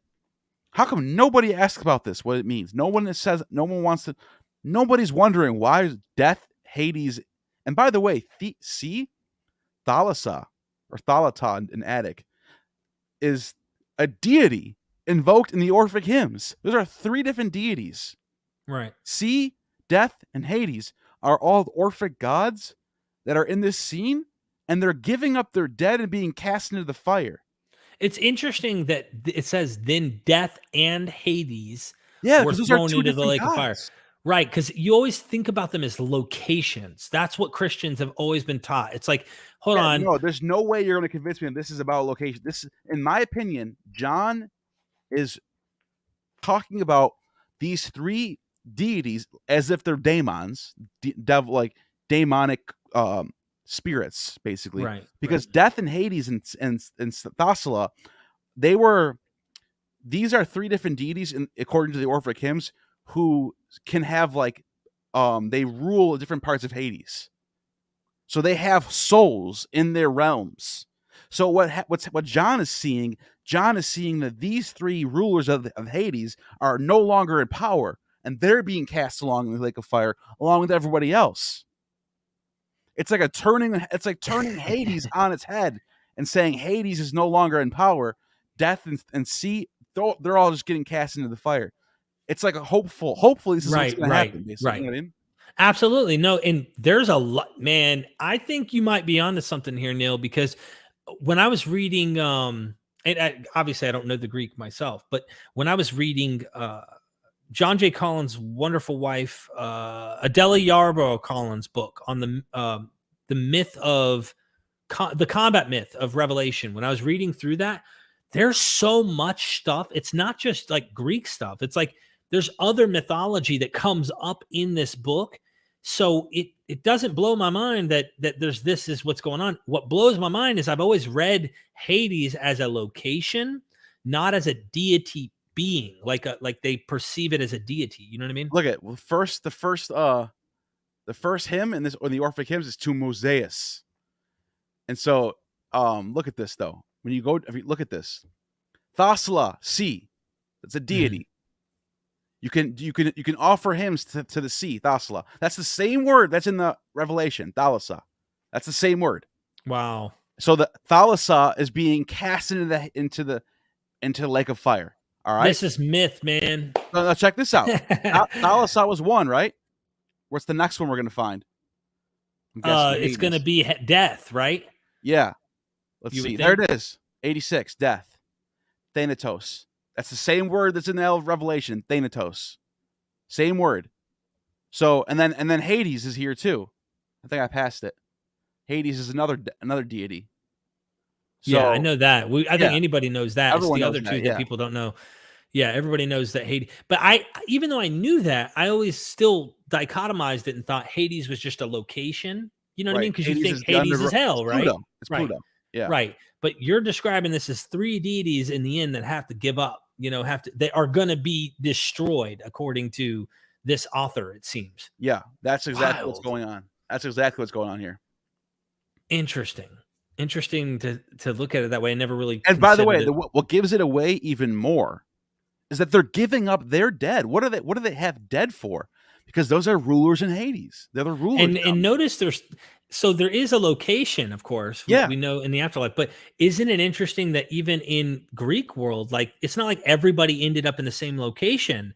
there are different locations in the underworld, and Hades is one. I think, isn't it the what is it? Elysian Fields. Elysian Yeah, Fields, and that's where Saturn rules. right. Saturn. And So check there's this out. different places in the underworld. Okay. Speaking of Sabbatios, there he is in the Orphic hymns. Great Saturn's Kronos offspring.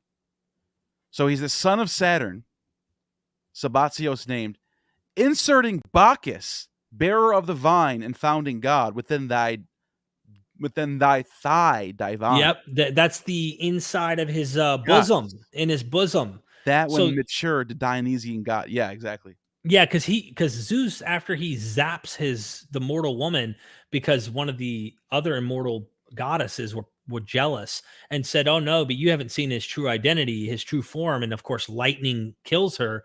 He ends up taking Dionysus from her womb and carries it to term in his thigh, which you could say technically is his bosom.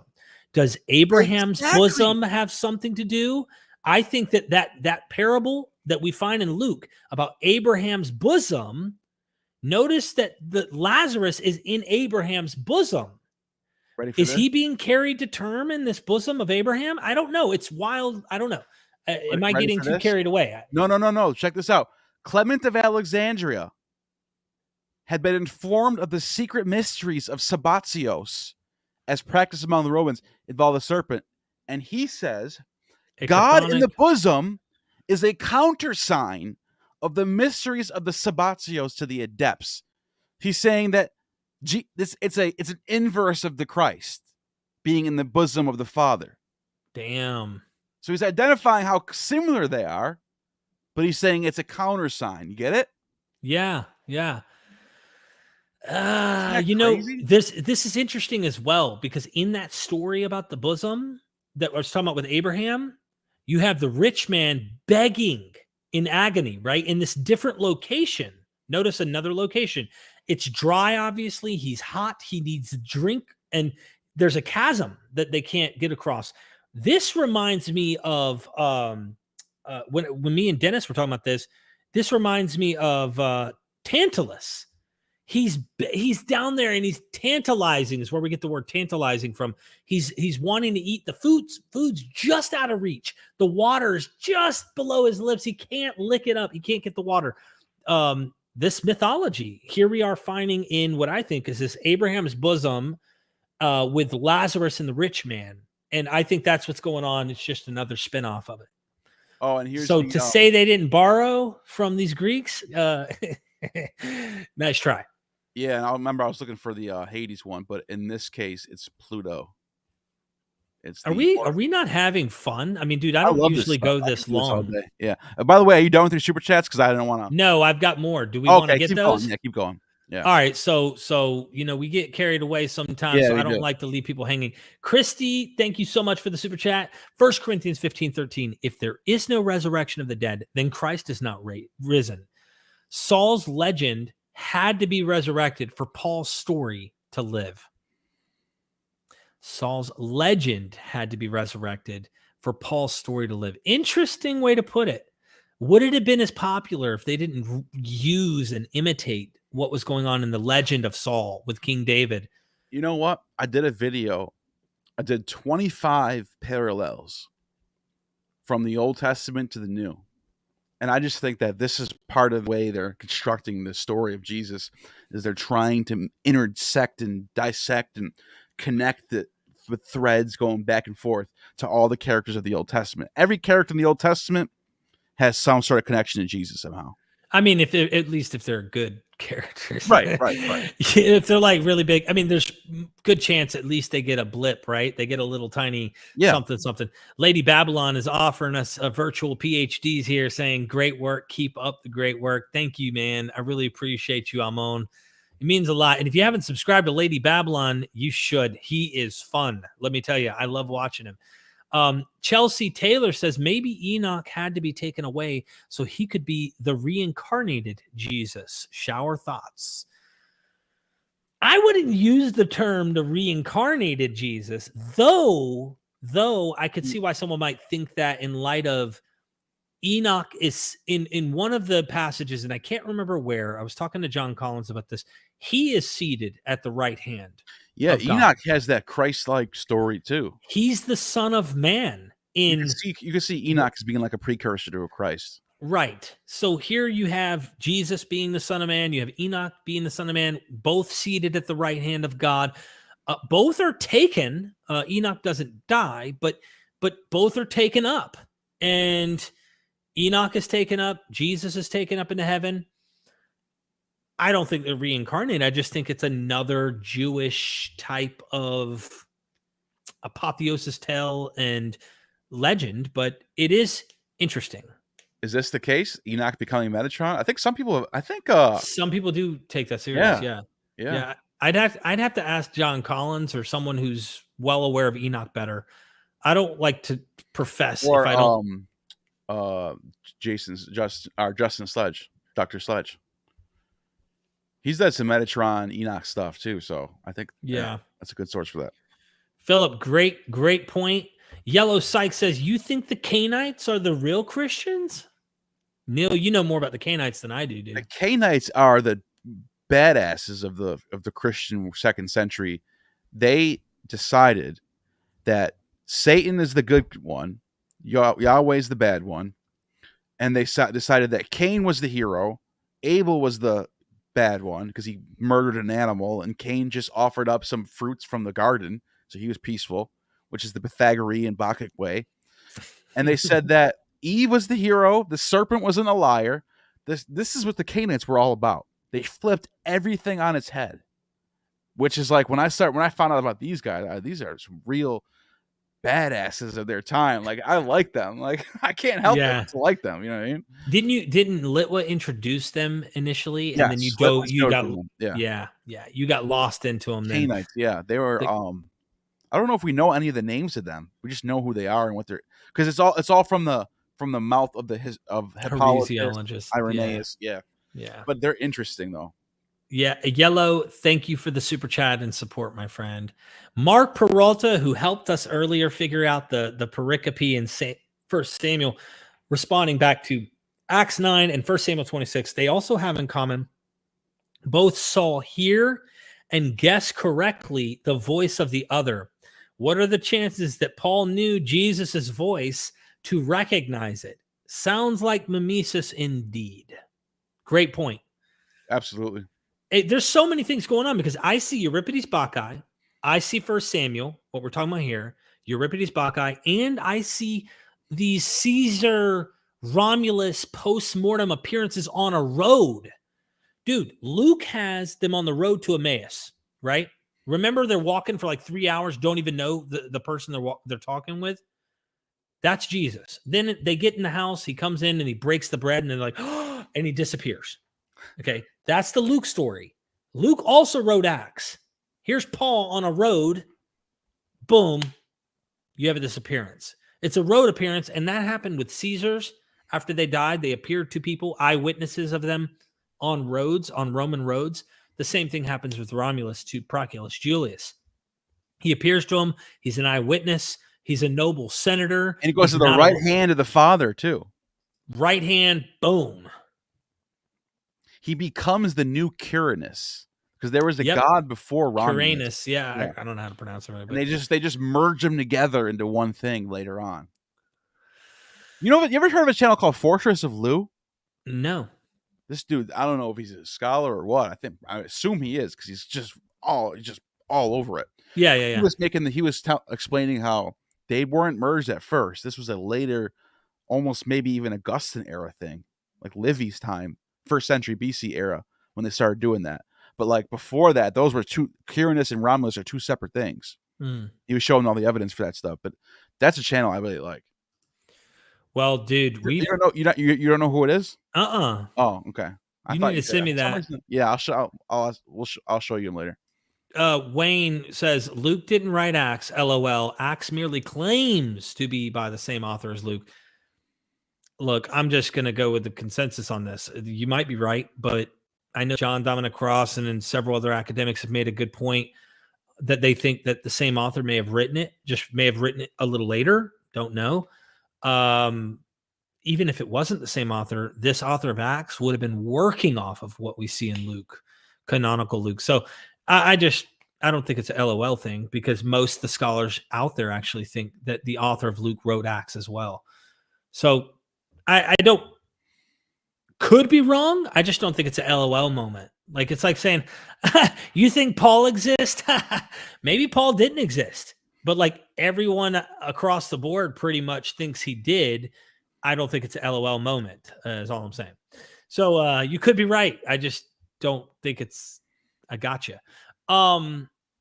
Neil, can you tell everybody, the 200 people here, why they should subscribe to Gnostic Informant? Well, if you like these deep dives that you saw today, then you can definitely go look for my channel. I'm gonna pull it up actually. Pull it up, man. Share that thing, because yeah. I want to give a shout out to you for you. Sometimes shameless plugs suck, but when someone else does them for you, Neil started out. I'm gonna give you the story. You're here, right? Yeah. Neil started out interviewing me. He had like 300 subscribers, 400 subscribers. Maybe you had 500 at the time. I don't know. You had like half of 1,000. It was less than 1,000 for sure. For sure, man. Because I remember the day I went over 1,000 because I did a video on your channel, and I watched them go up, and I was like, oh my god. And you interviewed me, man, and you didn't like, because of you, yeah.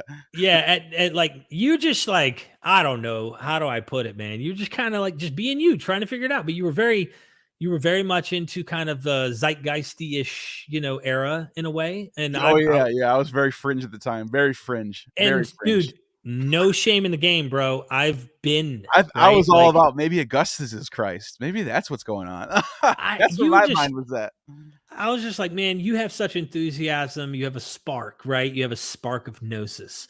And I knew, I was like, hey, bro, off record, after recording me, I was like, you have what it takes. You do know that, right? And you're like, really? And I'm like, no, I'm serious, dude. I think you really have what it takes. You should try, you seem to want to do this more. You were working at the time, or you were in between jobs? Factory, working or making tires. That's right. You were working night shifts, dude. Goodyear, right? Yeah. Killing yourself. And I was like, man, you really, really, really need to put some more eggs in this basket and kick some butt. And you did. You'd work night shift, drink an energy drink or pre-workout, whatever the hell it was at the time. And then you'd make a video and you do an interview and you'd go. And next thing you know, man, you just made enough just to barely get by. And that's when it took off. Yeah, I had 2 days off a week, and on both of those days I was making videos. That was a crazy time, because it was every day I was doing something. I was never. Now you're almost at half 100K, dude. I'll probably still put in just as many hours now. Now it's just on this though. Yeah, you don't have to die. Yeah. You were killing yourself driving to the factory. Yeah.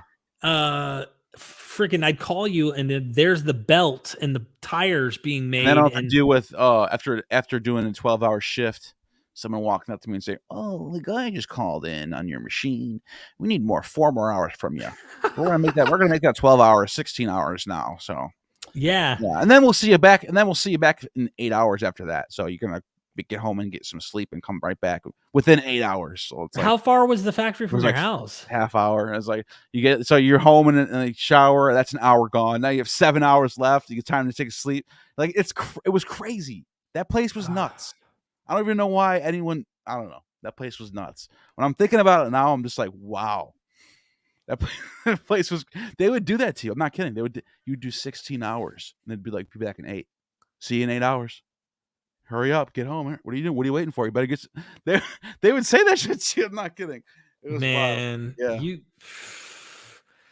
You've been kicking butt, and that's why I go to bat for you, man. And we have a lot in common. In fact, someone might conflate us and think we're the same people. We've both been in legal trouble. We've both been arrested and been in jail. We've both had drug addiction with the same drugs. Right. And you know what I noticed? You're 2 years older than me. You've been clean 2 years longer than me. Yeah. And your channel is 2 years older than me. So it's almost like everything that you're doing is 2 years ahead of me. I'm just following you. And I'm double YouTube and size. You have exactly double my size. Pretty much, yeah, because you're 44 and I'm at about double my views, about there. Yeah, and I'm at where am I at on subs, by the way? I'm hoping I can get to 50 within the next 97 next month, maybe. Yeah. Man, it's not coincidence. It's been a long time. It's been a long time coming. Right? I wanted to give you a plug, man. You came, hung out with me all this time. I hope you got a lot of super chats for this because this is good. Yeah. It helps me out to be able to Well, how can people help you other than subscribe to your YouTube join channel? the Patreon or join a membership if you want, if you can. Other than that, just watch videos. Give me some watch time. That's it. That is a big plus. And you can It is. if you're not like watching it, you can play it in the background and just walk away and turn it down so you don't have to annoy your family. Just, plug your phone up, hit the thing, keep it on. Like, I swear this helps. I cannot tell you how much this helps. Once in a while, that'd be cool. Yeah, you think about us and you're like, man, those boys are busting their hump. The least I could do is hit the video on, turn the volume down so no one's bothered by it, and walk away. You can do it on your computer or on your phone. That helps. That'll help Neil. The other thing is, Neil, I just found out from Stacy, who was in here at the beginning. Stacy's mom's got it going on. I'm always reminded by the song. Is people can buy membership programs for other people. Right. I did not know this. So like if you felt giving or whatever, and you're like, hey, I want other people to see the early access, or I want them to have the privilege of being a member of this channel, you can buy at the bottom right next to super chats. You can get I think is that how you do it? Buy super chats? I think so. You can buy. Yeah, it's right where the super chats are. Yeah. Can you pull up mine on your YouTube? Pull up my live stream on your YouTube, because this is what they could do for your channel too. I can do it on my phone. I was gonna say if you share your screen too. So if you pull it up in the URL right next to where you have your YouTube, open up my thing right here on your where you have it up. My I can just do it up here, right? Go to your just open up MythVision. Yeah, and then go to the live we're on. So we're gonna look at our own live right now. I don't think you. All right, and and then go down to like your super chatting. I already liked it. Yeah. Go down to super chats, like you're gonna give me a super chat. You know how you go to give someone a super chat? Yeah. I was waiting for the ad to go away, but I guess you don't have to. I think there's a way there. Click it. Let's see if you hit the money thing. Membership. So it says join for members only. You don't have to join, dude. You don't have to join, dude. I already did, actually. Yeah, I know, but you don't have to, man. You like, we work hard together, bro. So I don't expect that. Even I don't know why. Even though I am your damn member of your channel. Yeah, I'm not putting the guilt on you right now. I thought I already was a member. You were. Don't worry about it. Oh, renew. There we go. It's not your fault that you don't want to support me, but I support you. Okay. It's not. Neil, you don't have to do this. I only want to wait so people can't see my. Do you notice how I'm struck? I'm like, don't worry about it. I'm kidding. No, I got it. I was supposed to renew it anyway. I'm teasing you right now. Do you see the guilt trip I'm putting Neil in right now? No, I want to be a member. Are you kidding me? You see it? I'm kidding with you. How do I see it? Oh, I do see it. I just didn't renew it. That's all. So wait, after it runs out, you have to renew it? I thought it automatically does it for you. I'm like 12, 13 months member of yours. Good. Well, I think I should be right behind you. But there's a way to buy memberships, just so you know. Yeah. And it's not just you, but like people can come in and gift them. And we give early access sometimes to stuff.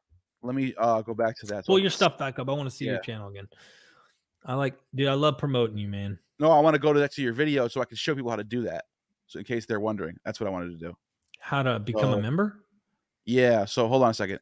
See, Philip became a member yesterday. Someone gifted it. Yeah. So I don't know who down did it. here, membership gifting. Yep. That's it.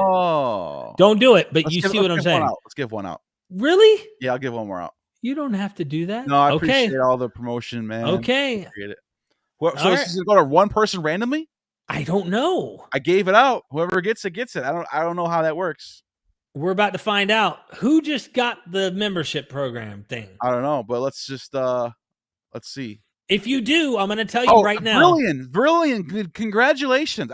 This is fun. We should do this more often. Dude, we should. We should do like whoever wants to watch tonight, you're entered in for a free membership. Oh my gosh. I did not know that. Do that every once in a while, or at least once a day or something, right?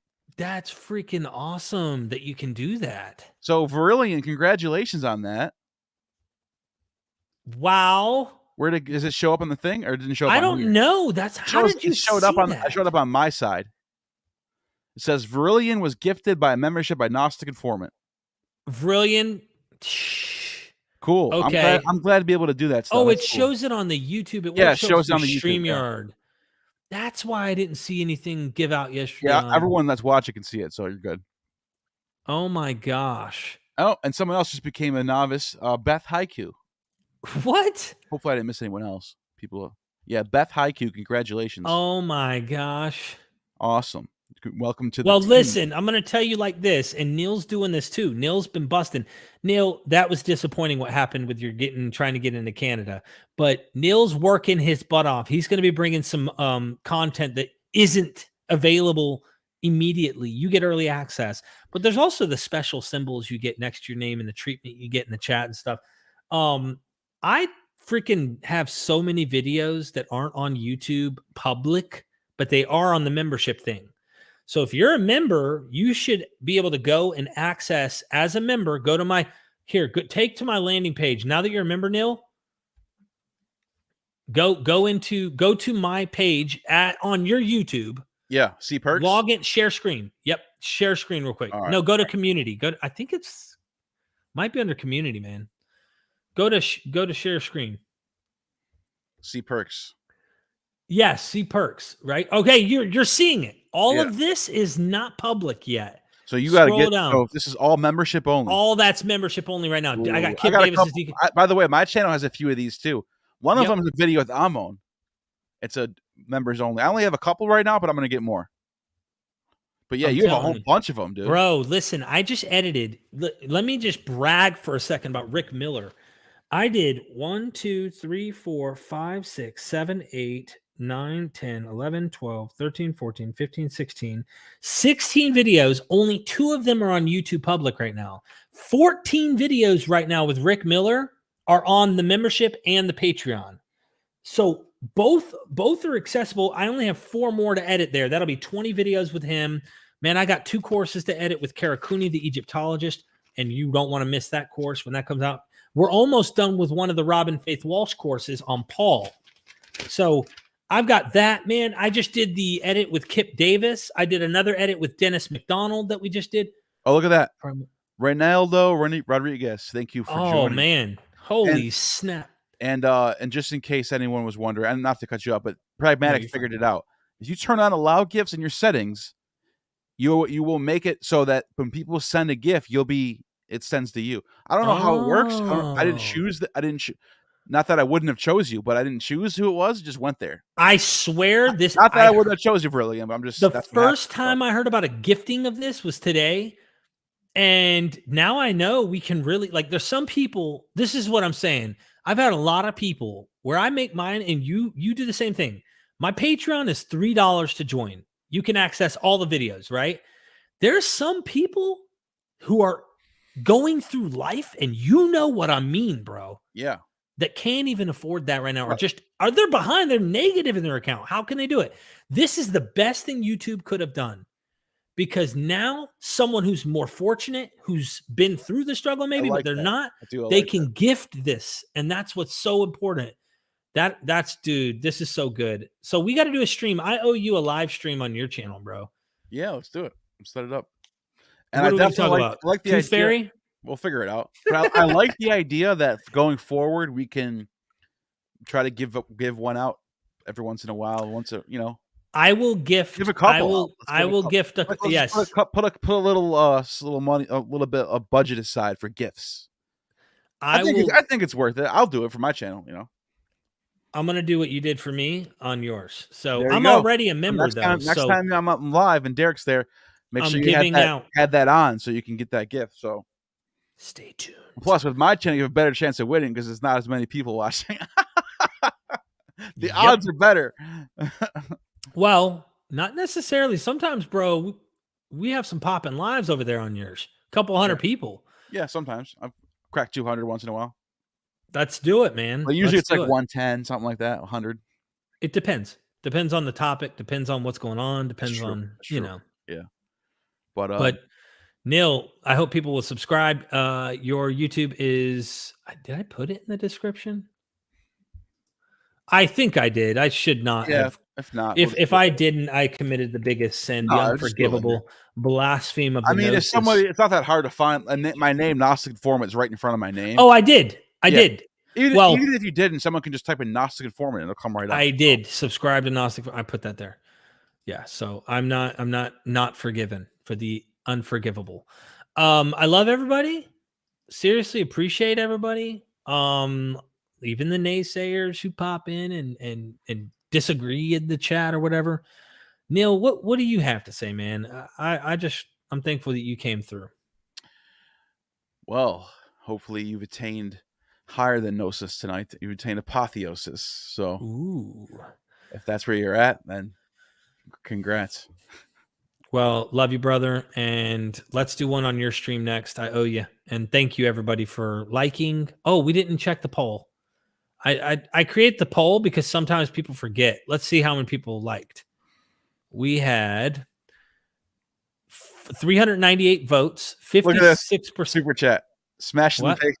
Neil, with your sexy voice, please make an 8-hour-long video for me to see through. I will. I'll do it. Back to the apotheosis. Yeah. Should I do what ASMR? I want to tell you. Yeah, ASMR? right?